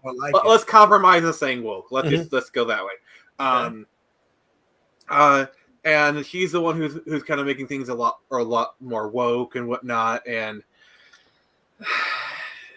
like, honestly, the biggest thing is like where they say, "Oh, we're done with Phase 4, going on Phase 5," when every phase before this has ended with some sort of like massive crossover event. It was an Avengers movie. And there's usually at least some sort of storyline for the phases. Like each phase, like Phase 1, it was the Tesseract. Avengers. Phase 2, it was kind of the Infinity Stones. Phase 3, it was Thanos. And the road to the end game and whatnot. And with this, they're trying to do Secret Wars, but like, I've been avoiding Wakanda forever because like I've seen spoilers for it. It's just Sunday. like I'm gonna see it on Sunday. Although I'm kind of boycotting it honestly because I have no problem with what they did to Namor because I hate the character. So I'm like, okay, cool. I'm against Ironheart with a fiery passion. Yeah, and because that suit looks like crap. I thought that was a Power Rangers ad. Like, okay, after this movie, can we please, for the love of God, stop criticizing William Dafoe's Green Goblin in Spider-Man 1? Because we were like, oh, he looks like a Power Ranger villain. That suit looks like dope. What are you talking about? Suit compared to Iron Suit. I mean, that's been the criticism since day one. So they've been calling him a Power Ranger villain. Nostalgia. No, this criticism was going on in like 2002, 2003. No, I mean the reason for that is because he doesn't look like the comic book one because he's the movie. I will say, did you ever see the test they did where like it had more of a classic Green Goblin? Mm-hmm. That thing looks so cool. Mm-hmm. Also, Spider-Man No Way Home. That was a collab project, and Sony got most of the time. The first viewing of Spider-Man No Way Home, it's a 9.0. Second viewing, it drops down to a 7, 7.5, an 8 in the once the 3 show up, it becomes an 8 at best. That film is an above average film. Like it's better than it's kind of sits between compared to the rest of Phase 4. Yeah. Oh, it's freaking Shakespeare compared to the rest of it. But it's a 10 out of 10 when you compare it to the rest of Phase 4, dude. I will say this though. I got Hawkeye was good. Hawkeye was good. I will say, okay, so here are the Phase 4 projects I like. I defend Hawkeye. I like Spider-Man. I love Hawkeye. Hawkeye was fantastic. Okay. This is going to be a surprise because I hate this character in the comics, but Ms. Marvel was actually pretty good. WandaVision had its moments. WandaVision was pretty good. Crashed and burned. Okay. Well, what's Falcon Winter Soldier was mid. It wasn't bad. It was a little too political, but for the most part, it was good. It did, yeah. The ending was a little bit cringy. No, but like the cringe part was when they're just walking around a neighborhood and the cop starts to arrest Sam for getting that he is an Avenger. Also, Zemo was the best part of that show. Oh yes, remember when they released like the Zemo cut, which is like an hour of Zemo just dancing. So my favorite moment from Falcon Winter Soldier is when they're arguing and they bring up like Steve Rogers as like a good super soldier, and it's like even he admitted, yeah, okay, I'll give you like he's like touche. Like I'm sorry that series redeemed Zemo. He is such a charming, magnificent bastard. But when you go to like the rest of it, like we just got done with She-Hulk, and I'm like, oh gosh, because I love how the writing was just horrible. But don't you know that the show is so meta? It was bad on purpose. Like it was all intentional. Yeah. So essentially, they threw out the storyline that they were in the ending. They threw out the storyline that was building the entire season. They threw out the one plot. They threw out the plot. Essentially, they had a scene where Daredevil just pops in out of nowhere and just drops down in the middle of an area without any tree, without anything to jump off of. Okay, I've heard this a lot on when I did some research. But essentially, during pre-production in 2019, the Hulk character rights were still under Universal. It's only over the course of the pandemic did the license lapse, and Marvel was able to get them back. So technically, if She-Hulk became a hit, they would have to give some proceeds to Universal because they still had the license during pre-production. That's no reason to sink like so much money into a series and attention. Rings of Power. And by the way, Dave, I need to watch Werewolf by Night. I've heard fantastic things about that. Rings of Power. I'm sorry, but I guarantee you that was not an intentional misfire. The producers were just so highly incompetent. It's the same. It's the same thing. Okay, people don't intentionally waste millions of dollars to make a bad show. The Witcher writers are just ego-driven. They care more about Yennefer than and doing their own thing. They are. It's that's part of why Cavill left. He was like, I'm out. The Rings of Power producers literally had one credit before they handed them the keys. Also, I don't know if you heard the reports, but they're actually talking, they've already sidelined the producers, and they're talking about doing a full-on reboot for season 2. Please do, and make it actually, reflect the books and the movies. So, that's just, but anyway, I think I'm sorry, but don't be surprised if in Rings of Power they reboot. Oh, look! Hugo Weaving is here. He's Elrond now. Oh, look, good Elrond, because I hate who they cast as Elrond.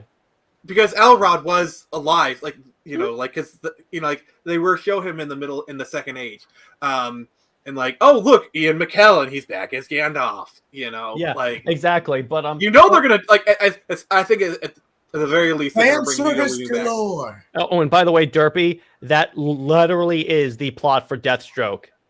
And instead of Robin, it would be Batgirl with Anna Kendrick playing Batgirl. And Affleck de-aged. He doesn't have to be de-aged. He doesn't. I'm sorry, that guy looks pretty good. He's playing he's playing like a 40-year-old Batman. It depends. It depends on how the movie's executed. I mean, if they're setting it in a modern day DC, it's why if they're doing a flashback, I mean, maybe. Sure. But they've literally established in the DC universe, he's been doing this for 20, 25, 30 years. And if they de-age him, it takes away his entire arc, really. But anyway, going back to what I was talking about, I think the Marvel thing comes down to a lot of different factors. Number one, the CGI is not good. Number two, they're focusing on characters that no one really cares about, and they're relying too much on the whole. Well, no one cared about Iron Man, and he became a household name. How low Iron Man stacked before 2008? That was a 1 in a million chance. And by the way, that happened. He exploded because he had competent creatives. People are not competent creatives. It's so the defense they always bring up is Guardians of the Galaxy and Iron Man. Which, yes, Guardians of the Galaxy was literally a Z-list tier book. Iron Man at least had some cultural penetration, cultural penetration. Sorry, I'm terrible. But it goes back to what Jared said. Competent creators, they're people who wanted to succeed. James Gunn, for all heaps and hollering, is capable of doing good stuff. Yeah, Jon Favreau, Iron Man, the Russo brothers with Captain America. I mean, it's no accident that the guy who literally created the MCU literally went on to save Star Wars with the Mandalorian. And the dude that brought the Guardians of the Galaxy is now in charge of DC and listening to fans. That's the key thing, because here's the thing. Now compare it now. Here's a good case study, and then we'll log off, because actually we have a half hour till we get to 2 hours. So actually this is good. So compare Marvel to DC right now, because here's the thing. At the end of his career, when he chose at least to die in the film, but Barbara introduced it. That's your own preference, but by the way. That's one thing I'm sure they are going to change, is that it's going to be Jason Todd as the dead Robin. That's going to happen. Yeah. That's going to happen. We've talked about our proposed scenario where Dick Grayson has been in Bloodhaven this entire time as Robin, Robin and a police officer. By the way, they're adapting the '90s storyline. and that maybe he's the captain of the Bloodhaven police force or something, and that like after Jason died, he stopped talking to him, and like even especially after the whole murdering thing, he wanted nothing to do with him. Mhm. So which honestly, that makes perfect sense. Yeah, exactly. Because here's the thing about Jason Todd. Jason Todd is a rebound Robin. That's what he is. Like- and actually, it's kind of funny. You know why people voted to die? Because he was a carbon copy of Dick Grayson. No. Common misconception. Oh, really? Pre-crisis, Jason was a copy paste of Dick. Post-crisis, when he gets killed off in 1988, was an asshole. He was every bit what Damian is now, but less competent.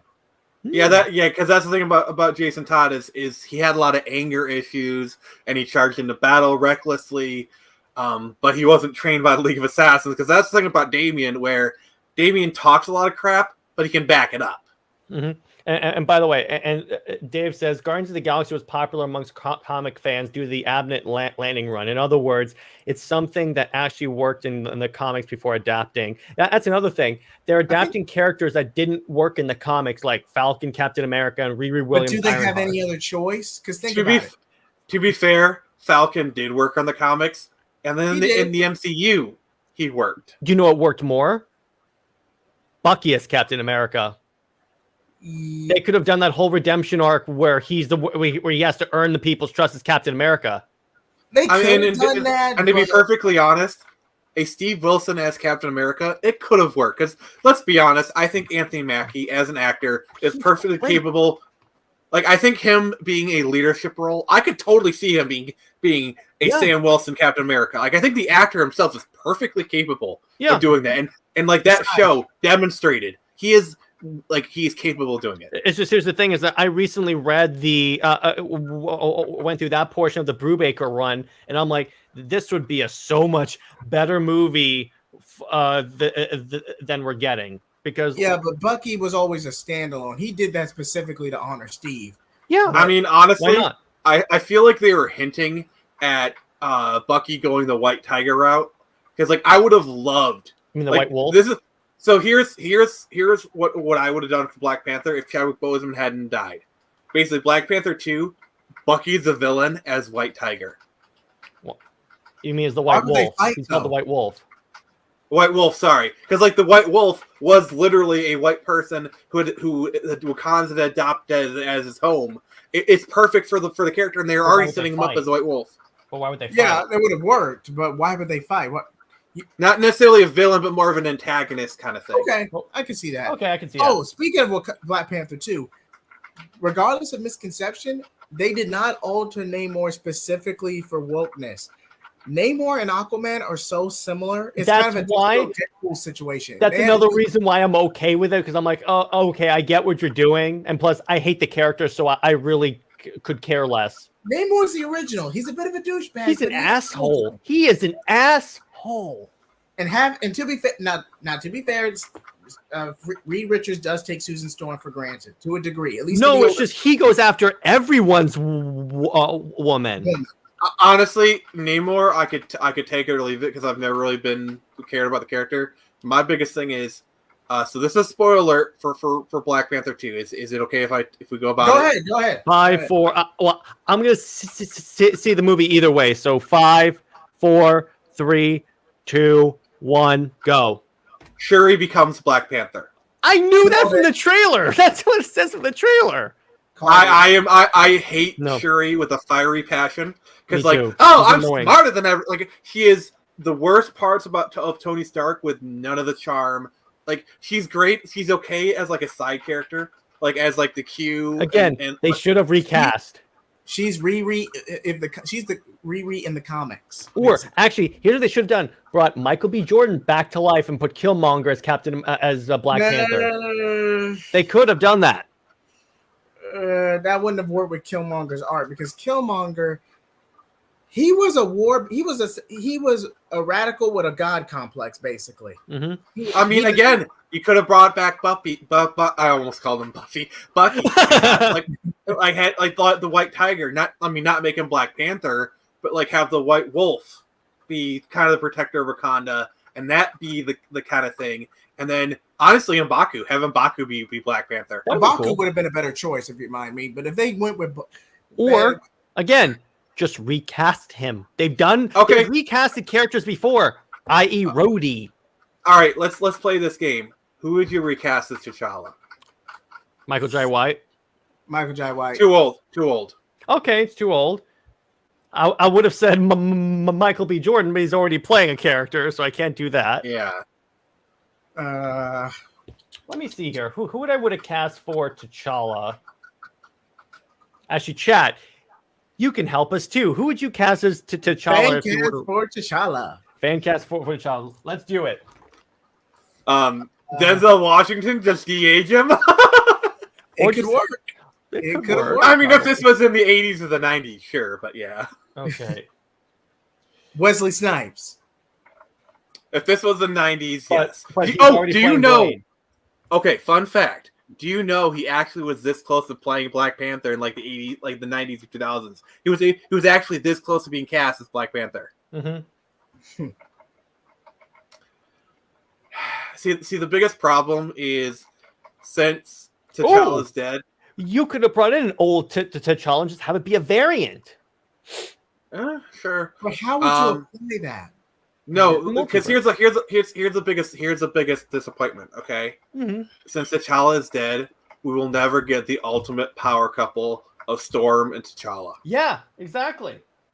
They severely they could always bring him away. Actually, you know, it'd be great if they use the multiverse to bring in the mutants. They bring in Halle Berry as Storm, and then she brings over T'Challa from her Earth.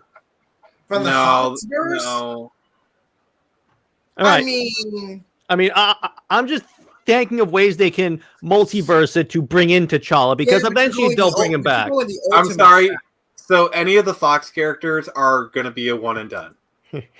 Kevin Hart. Actually, Dwayne Johnson. But he's playing Black Adam. So, it's different. Marvel. The Rock is too big of a frame. He's too bulky to play T'Challa. What about the guy who played Jimmy Olsen on Supergirl? He did play Jax in Mortal Kombat. Like he was actually he played Jax in Mortal Kombat. I could see he that. Was I'm sorry, but I think he could do it. Actually, you know what? Now that I think about it, I know exactly who you're talking about, Nick. Yeah, I could see that. That works. Mortal Kombat is probably the better evidence. Batman 3 is someone an adaptation of Dark Knight Returns. Well, Dark Knight Returns was basically BVS, so they've already done that one. And then, but yes, Batman Beyond. We want a Batman Beyond movie with now Keaton as Batman. They could totally do that. Yeah, I mean, they'll probably do a Superman Returns kind of situation. Well, the thing is, they're not going to do a phase by phase for the last time. They're not going to do a phase by phase. There's no reason to do that. Here's what I think will happen for a Batman Beyond. Basically, Batman and Batman Returns are hard canon, and then they'll take elements from Batman Beyond, Batman Forever and Batman Returns. Like, for example, Alicia Silverstone will come back as Commissioner Barbara Pennyworth. Yeah, she was actually Alfred's, whatever. Well, wait, you mean, but wait. Wait, Julia Pennyworth? No. And they're not rebooting, because if they were rebooting, they wouldn't have brought back Henry Cavill. I'm just going to tell you that I'm right saying, there. If we're doing something set in the Burton-verse, okay? Mm-hmm. Okay, now I got it. Okay. In the Burton-verse, where it's Michael Keaton and Batman Returns are hard canon, and they take elements from Forever and Returns. But they're kind of playing loose with those movies. Can we forget that Mr. Freeze ever existed in that universe? That was Batman and Robin, and the less I just want Alicia Silverstone to come back and play Commissioner Barbara Pennyworth. Oh my gosh, Pennyworth. She was. Actually, yeah, that's what she was. I mean, it was good. Dave the Impaler has a good choice for T'Challa. Aldous Hodge. Who? The guy who played Hawkman from Black Adam. Oh my God! Yes. That would work really. Wow, nice, Dave. When we get back to the ship, we're having words. That actually works. I mean, think about it. I'm like, oh my gosh, that would have worked fantastically. What about Wayne T. Carr? He's playing Jon Stewart. We want him to stay as Jon Stewart and only be Jon Stewart. He's got to play Jon. You're gonna play Black Constantine. Why you gotta You're the one. Because you look like a bitch. That's why. No, but dude, you're the one occasion where I'd be okay with race Benny because you sound exactly like the character. Jay, I was referencing Pulp Fiction. If I offended you, I'm sorry. Oh, bloody hell. Yeah, see, exactly. Exactly. Wait, you are is he black? Does he look like a bitch? I said, does he look like a... Yeah, exactly. But dude, it's Marvel. It's Marvel. He's not in that big of a role in DC that it would need to be that much conflicting. I'm just saying. He can pull it off. They're not selling to Universal. If they were going to sell, they wouldn't put this much effort into DC. They put some effort, but they wouldn't be doing it. Speaking of Black Adam, I hate that it's going to be considered a commercial dud in the box office, but the quality of the film is not that bad. No, it's not. It's just being buried by critics and shills. Black Adam is aggressively mid. It's being buried by Marvel shills. That's what it ultimately is. Also, Wakanda Forever it literally only had 2 or 3 weeks to make money because once Wakanda Forever came out, no matter how bad, it's gonna get buried. Whenever a Marvel movie, it's like one of the many reasons why Justice League got buried is because it came out like around the time of like Thor Ragnarok. If Wakanda Forever hadn't have come out, the film probably would have grossed somewhere between $700 million. It would have broke even. I think without Wakanda Forever, it probably would have been a $700 to $800 million movie. Yeah, that's decent haul. That's because like it was actually like honestly in the weeks leading up to Wakanda Forever, it was actually doing pretty decent. It actually had a very low drop off, like something like 50%. If it gets a China release, it'll be profitable. It's not. It's not. Disney took so much of a hit trying to get the China release. Mm-hmm. Star Wars was never big in China. It never got a full blown ban, but Star Wars was. They did my boy John Boyega dirty. Yeah. Like I'm sorry. There's no excusing that. Mm-hmm. John Boyega should have been a Jedi. I'm sorry. Like if you actually watch Force Awakens, they were aggressively hinting at him being a Jedi. Yes, I was about to say exactly. The thing that I mean, there's so many things wrong with The Last Jedi, but one of the things that pisses me off is like they do that scene where it's like this is my choice. It's like they're giving him a good death. And it's like we're seeing him, and then like Rose Tico kisses him, and you can just tell he's not into it. Like that's literally like, nope. Oh, and she took away his sacrifice arc. I'm like, what? That would have been so cool. He sacrifices his life for the rebellion. His sacrifice arc was just a retread of what he was going through in Force Awakens, so it was kind of a retread. But it would have been. I will say, thematically, I think it actually was a good story arc because like he's choosing to sacrifice himself because everything else has been chosen for him. He's choosing to do himself. So I feel like it's a good end. It contracts with how he was in the beginning of the movie, trying to desert. In this, he's trying to He's going to sacrifice his life. And one director equals good Star Wars. Okay, you want good Star Wars again? Get Kathleen Kennedy out the door. Yep, exactly. I mean, okay, let's kind of walk it back because we can do entire streams of Star Wars. We'll do that. We'll do that. But anyway. Oh, trust me, I have words. Okay, so going around, give me 5 issues with the MCU Phase 4. I'm going to go first. Number 1, they're focusing on the all different characters that have a track record of bombing. Like, literally, Marvel almost went bankrupt. They didn't almost go bankrupt, but DC outsold Marvel when they were doing the all different. Because what was DC doing? Rebirth.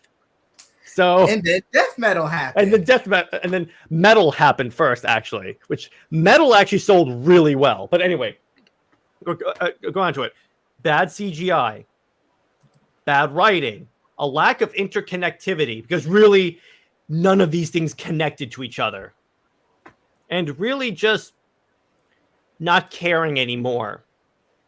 That's what I think the 5 issues are. The 5 issues are. I'll go with Jay Heat. What have you got? Okay. Incompetence, lousy character designs. Riri Williams Ironheart suit. I'm looking at you. Bad CGI, malcontent, and what was my fifth one? Just outside of their collab with Sony for No Way Home, just a dud in quality, poor quality. Because when you think about the MCU, used to be a titan. They should have just ended it at Endgame and then just rebooted. That wouldn't have worked either. Because you got to factor this a lot. The main reason they even initiated all different Marvel, because you got to go with synergy here, is because Rowney Downey Jr. and Chris Evans were ranking too much star power. They were ranking too much evidence and relevance, and that would have cost more money to pay them and get them in roles.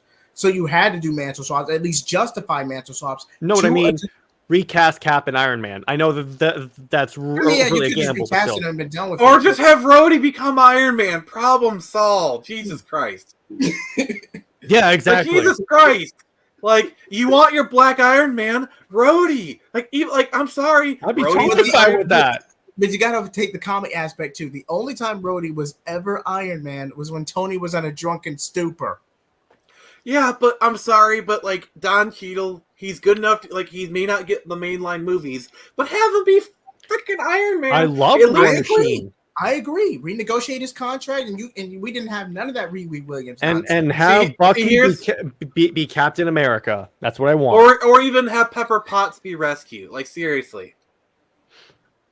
I don't think Paltrow is good enough to headline Here's the thing about Robert Downey Jr. Here's the thing about Robert Downey Jr. and Iron Man. His contract ended with Iron Man 3. And every film after that, he's negotiated an individual contract for each movie. So just think about it. Every movie since then has been an individual contract where obviously he gets paid more, obviously he gets more in the back end. So literally he's more expensive to do that. And Chris Evans, his contract probably ended with Infinity War. We might see him come back for New World Order, because technically Steve Rogers still exists. But the rumor is that they're gonna bring him back so that he can see how horrible America is. They're gonna Ta-Nehisi Coates Captain America him. Which I'm like, no.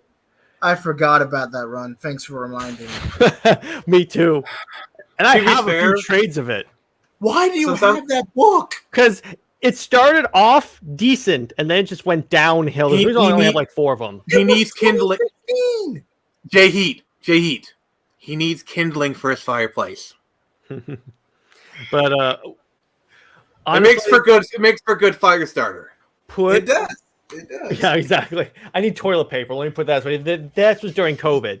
But what I would do is honestly... Okay, you are forgiven. I would put Captain America... I would put Bucky as Captain America, have that redemption arc, give him his own movie, because I think that he's the character... Because, let me put it this way, they kind of started the redemption arc with Falcon Winter Soldier, and that's part of it that I liked. But I felt it would have been a better completion of that to have him be Captain America as a tribute to Steve, I think. See, the problem with that is Infinity War, they literally started the lineup of setting up Sam Wilson, and having that would be like more of like literally you're kind of course correcting. It would kind of confuse audiences and be kind of confusing from a storytelling perspective. You would have to justify it. Otherwise, I'm gonna be perfectly honest with you. I feel like Sam Wilson as Falcon Captain America, like literally, I had no problem with it. The only problem I had was that literal debate they had at the end where the cameras were rolling. Yeah, that was freaking stupid. You got to do better, Senator. The suit was dope, though.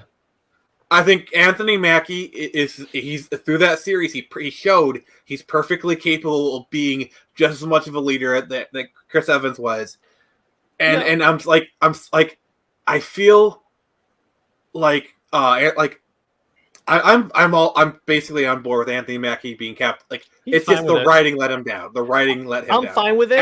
Actor and character wise, I think it was fine. Yeah, I'm fine with him being capped.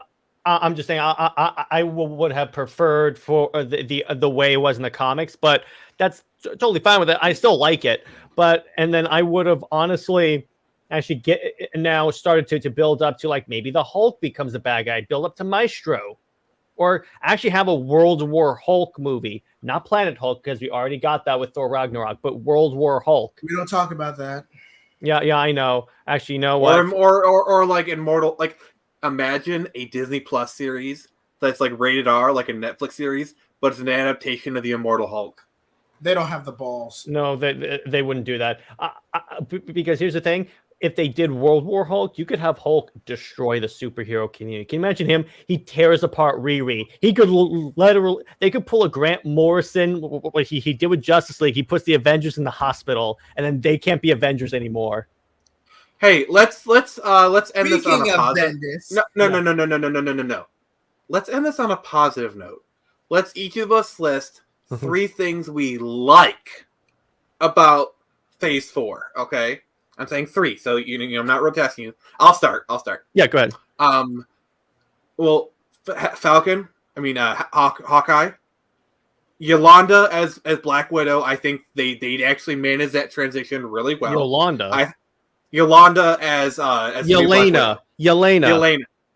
Sorry, I'm sorry, but like Florence Pugh is such a delight to watch on screen. I am perfectly fine with her being the new Black Widow. I think they did that beautifully. And also this, like, you got to like think about Hawkeye. It actually redeemed Kate Bishop. Like, it actually made her. Yes, that was an improvement. That's the thing. That's why I have a little bit of like hope seeing Riri and Black Panther, because the MCU so far has a precedent of taking annoying characters from the comics and making them better. Well, to okay, be fair, JD, that was Bendis in of itself. Yeah, go ahead, JD. What are your 3 positives? Okay, my 3 positive were Hawkeye. As we said, it was a good Christmas romp. Yelena's Black Widow, and I guess Falcon. He's growing on me. He can pull it off if the writing's good. But the acting. I love Dave's answer. Dave has a good answer right there for all 3. My number 1 is Falcon as Captain America, especially his suit, because the suit looks really good. I like the suit. Number 2 is Yelena as Black Widow. And honestly, number 3, Kate Bishop from Hawkeye. I love how all 3 of us, all of our positives can just be distilled to Hawkeye. And honestly, honorable mention, having the 3 Spider-Man fight side by side. That was great. Honorable, yes. That has to be an honorable mention. No matter your feelings about that movie, that part from when it's the 3 of them together and on, fantastic. Okay. Too long. Honorable mentions. While Multiverse of Madness wasn't the best movie, I'm sorry, seeing the Illuminati, seeing Illuminati. I'm sorry. Let me do my thing. Reed Richards. You had Haley Atwell as Captain Carter, which I'm sorry. Anytime Haley Atwell's on screen, I'm happy because I love that. I love her so much. It's the Black Bolt from the show. Oh, even better. They brought back Patrick Stewart in the X-Men animated series, and when he came out, they played. No. I was like, okay, He's in the chair too. Oh, one more honorable mention.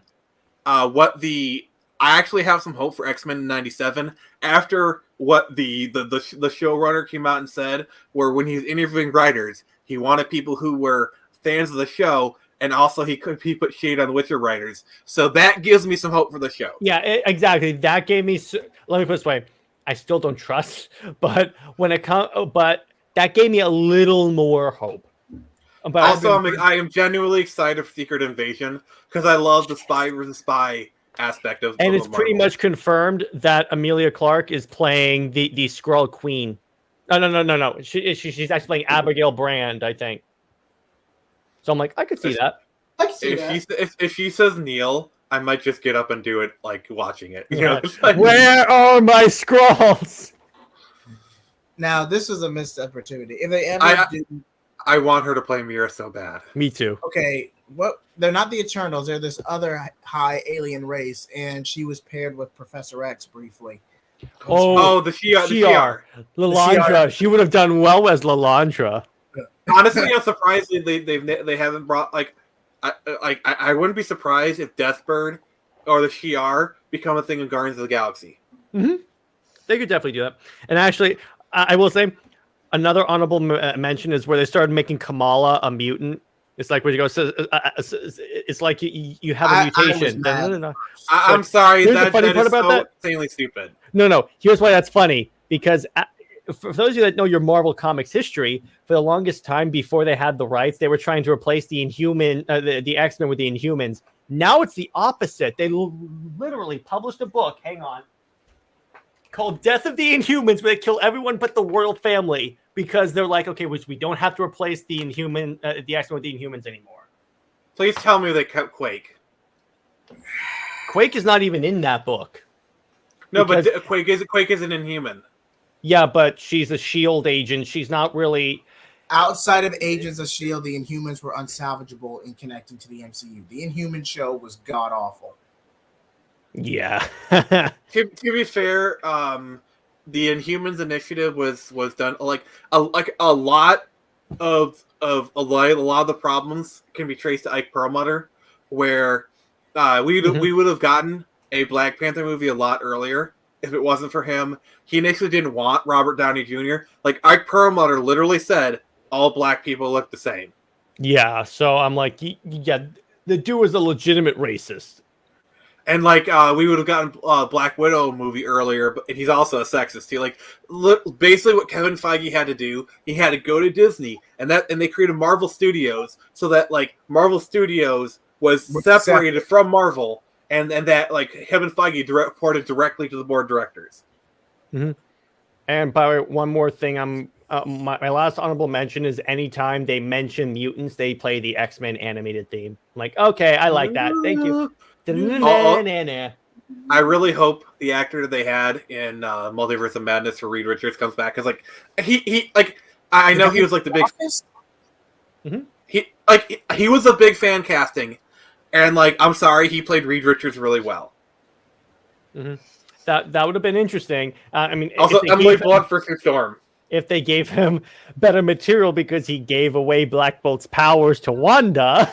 Ian McKellen as Magneto. No, Michael Fassbender. Has to be Fassbender. Because here's the thing: if you're gonna have actors and they're gonna come back for multiple movies, Ian McKellen is too old. Maybe a one-time deal, but Michael Fassbender is an amazing Magneto. I just want McAvoy, and if you're gonna sign him up for 10-picture deals, it's got to be McAvoy and Fassbender if you're gonna bring him back. One more thing that we forgot to mention: What If? I thought that was really cool. The animation was terrible. I'm sorry. Yes. The animation was so... But the story. You could really tell it was a cheap project. The stories were hamstrung by the half-an-hour format. I feel if the episodes were an hour, some of those should have been full-on mini-series, multiple episodes. The zombies one where they end on Thanos. I'm like, what? At least do a part 1 and 2 for that one. I think season 2 is going to have part 2s to a lot of those. Yeah, but I feel a lot of those episodes should have been an hour, because they're really truncated. They're really they you can tell they're just hamstrung by the format. Mm-hmm. They should have been hour episodes for some of that stuff. I don't know. Probably my favorite one episode was the Killmonger one, because that is how Killmonger would act in that scenario. I thought that was pretty spot on. My favorite was the zombie one, particularly when Peter Parker is giving everyone that little presentation, how to survive the zombie apocalypse. And then we have Scott Lang as just a head.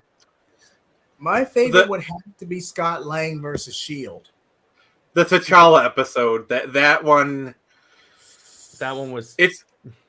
It was good, but it was the only problem. It was good. It was charming. The only problem was it felt a little bit too indulgent. It was a little bit too saccharine. Thanos is good because of the charm of T'Challa. He's such a good. That was a bit too much. They were throwing digs at what's his name, Chris Pratt. They were also throwing digs at. They've been doing that. So you're saying basically he's an idiot. They did that in Infinity War. It's you know. And but I do agree with you. I want Krasinski to come back as Reed, but with competent material, because Emily again, Blunt as Sue Storm. that's another thing. America Chavez was kind of tolerable in Doctor Strange, Exactly. considering the fact that she's famous for in her comics. Her catchphrase is "Holy Menstruation." Also, like they kind of. Also, I'm really glad they played down the illegal immigrant angle. Like Yeah, it was they kind of could've hit there, that really hard. but like yeah. I mean, it helped that like I think one of the things that helped is with these movies they got actresses that were actually likable, like the America Chavez actor, Ms. Ms. Marvel. Marvel, and then I love obviously Shailene, obviously the actor for Kate Bishop. Like you cannot, like it is Haley impossible Steinfeld. to hate her. You can't Please, hate her for in the love anything of she does. God, recast Brie Larson. I will take anyone else. I'll even take. That's the Monica one thing I Bellucci. will say about What If. I liked Captain Marvel in those shows. Ironically, No. there's nothing played by Brie Larson. Here's my counterpoint. Replace Captain Marvel. Replace Carol Danvers with Monica Rambeau. They could do that, but I'm sorry, Photon was a great character, and I actually loved her, and I love the actress. Like that's one of those like replace it with a black character that I'm actually wanting to happen because like the character's already pre-existing. But anyway, and she's before awesome. we I log love her off, character. And If Brie we Larson's insufferable. if we had to recast Captain Marvel Carol Danvers, who would we cast? Monica Rambeau. That's No. No, I'm no, saying no, if that's we my didn't answer. do Monica. No, that's my answer. That If is we're my actually answer. Keeping Carol Danvers. I don't care, Monica Rambeau. Okay. Okay, Nick, No, Monica you Rambeau. can't play. All right, J.H. Fine. Who would you Fine. put? Who would you put? Okay, who played Mary Jane in the Sam Raimi movies? Kirsten No. Dunst and no. No. Oh, but actually, what if we Emma Stone? No, she's more of a Spider-Gwen. She's more of a Spider. Oh my God! What I wouldn't give to see. I her want Andrew that, and I want that Tobey movie so bad. I want that and Andrew Garfield. But in terms of who would play, who would play a good Carol Danvers, that's a good question. What was because that one woman from Game of Thrones? Cersei? No, No. That's too old. no. Actually, The one the who one who no, the one who played Ned Gilly. Stark's daughter, Who? Which one? the redhead. The redhead. She was Dark Phoenix. No, she's not a good actress. Mm-mm. Plus, she's too young. What about the actress who played Gilly on Game of Thrones, the blonde, Sam Tarly's girlfriend, the wildling girl? Oh, she could work. As someone who hasn't seen Game of Thrones, I actually have to look. Yeah, I could. That could work. Did you look up a picture of her? Yeah. She looks like Carol Danvers. I would be fine with that. She could work. Like she's got the look, or Rachel Taylor. By the way, No, or Alice Eve. Alice Eve. That's my pick. Alice Eve.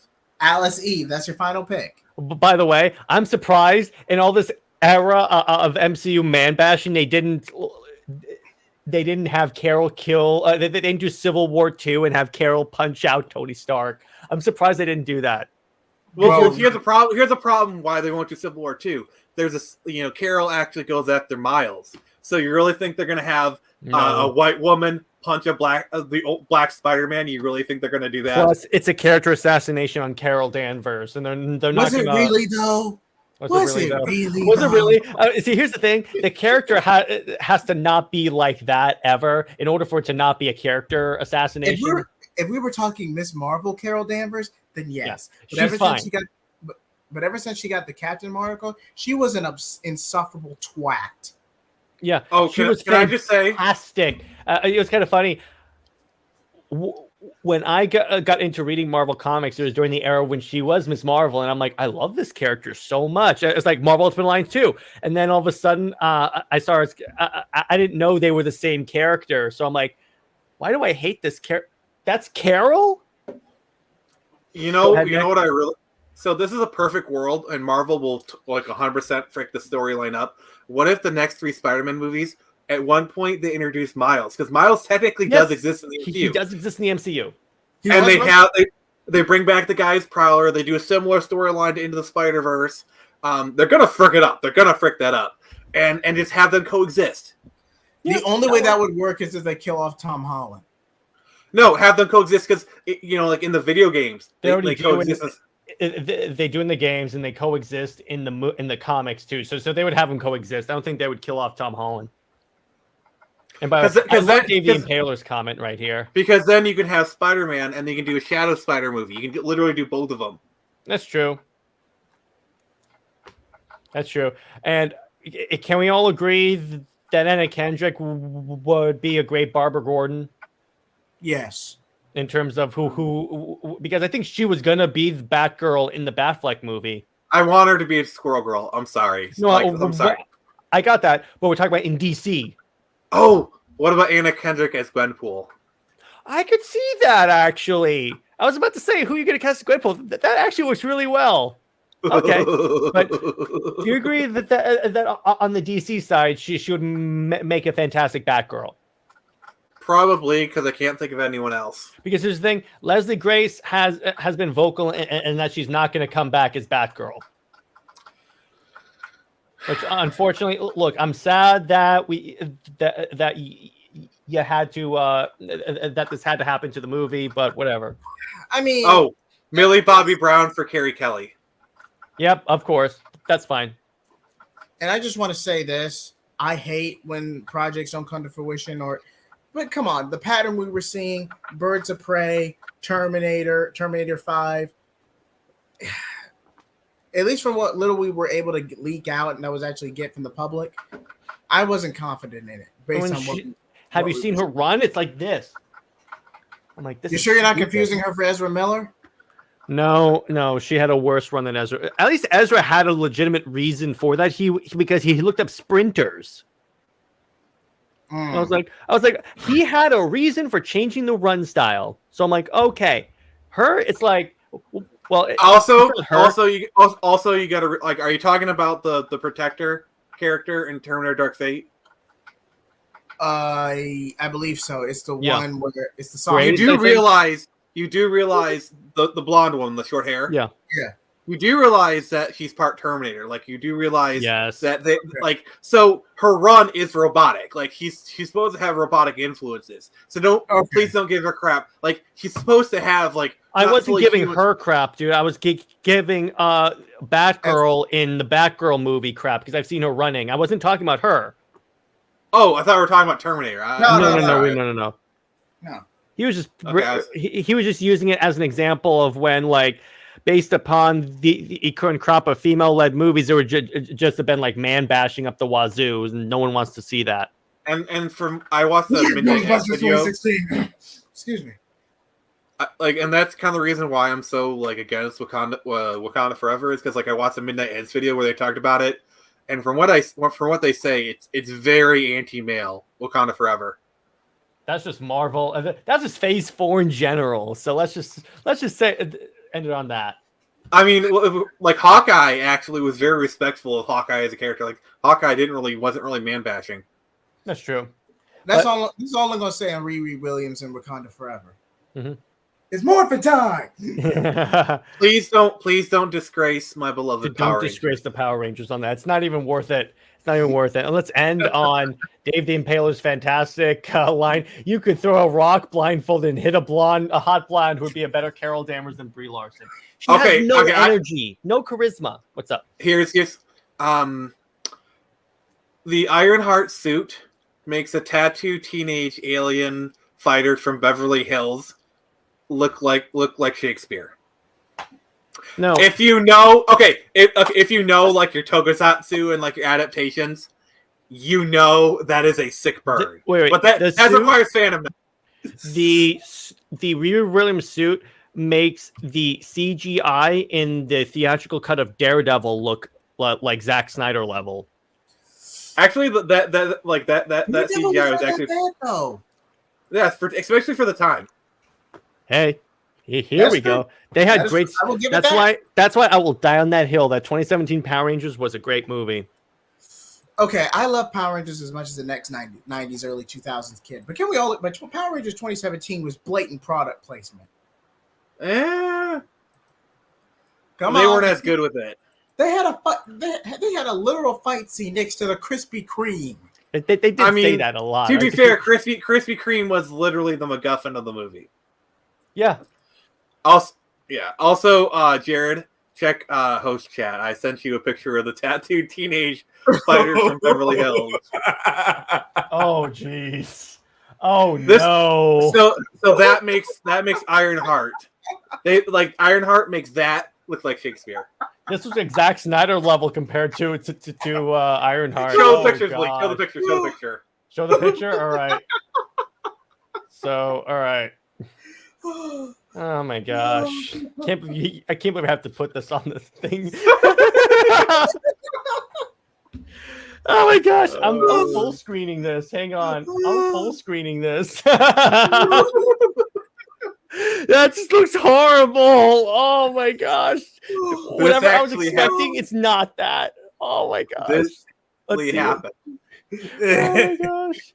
It was good movie with 90s cheese, yeah. But oh my gosh, I gotta get this off my computer. Oh gosh, this is can't be worse than the Nick. That is just like, you know what? That's worthy of something here. Where's a good clip for that one? Because you're getting a clip for that one. Because oh my gosh, was that horrible? That's crossing the line. But it's still better than Ironheart. It's still better than Ironheart, but oh my gosh, I need the Dr. Manhattan clip of where he goes, "You disappoint me, Adrian." I'm surprised you haven't bust that one out, please. I need to clip that. I thought you had. No, I wanted to, but I never got the chance. I'll put it on my stream on the StreamYard for next. I'll end with this. What would your reaction be if you find out on Twitter that Kathleen Kennedy officially stepped down from Lucasfilm?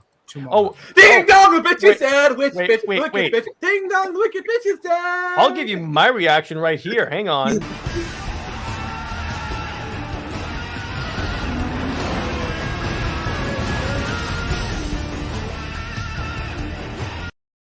There you go. That's it. Let's be honest here. She's only going to leave on her own terms, or at least the perception of her own terms. What's going to happen is she's going to announce she's going to retire from Lucasfilm. Everyone's going to, they're going to give her some awards. See, the thing is, a lot of this depends on how Indy 5 comes out, which by all reports, it's going to suck. Oh my gosh. It's going to suck. Because Indy 5 is she's been kind of hands off with Star Wars. Acolyte is the only thing that's she's been really involved with, because High Republic was her initiative. High Republic. Oh gosh. Again, all of it. So if Indy fails, that's going to be devastating for her. And the thing is, even Star Wars on Disney Plus is Andor is getting some good reviews. Mandalorian is a certified hit. Baby Yoda is literally the best thing they've had in literally 20 years. Boba Fett. We don't talk about Boba Fett. We don't talk about Boba Fett. Except for the scenes. Except for when the show somehow turns into Mandalorian season 2.5. Then we're interested. I will say, I will defend the scene where Mando and Boba are fighting back to back on jetpacks. I will defend that up the wazoo, and he gets on a freaking Rancor. That's it. Favreau did sneak in a burn on Kathleen Kennedy with her initials in one episode, so I will commend it. He did say, what I loved is that at the end of Mando season 2, with Luke going training power without training is a bad mix or something like that. So I'm like, they don't know what they're doing. Thank you, appreciate that. So on that note, we will see you Sunday. Not tomorrow, Sunday, for when we cover the second Christopher Nolan movie. Oh yeah, Tales of the Jedi. I have no interest in that because, can we please watch it?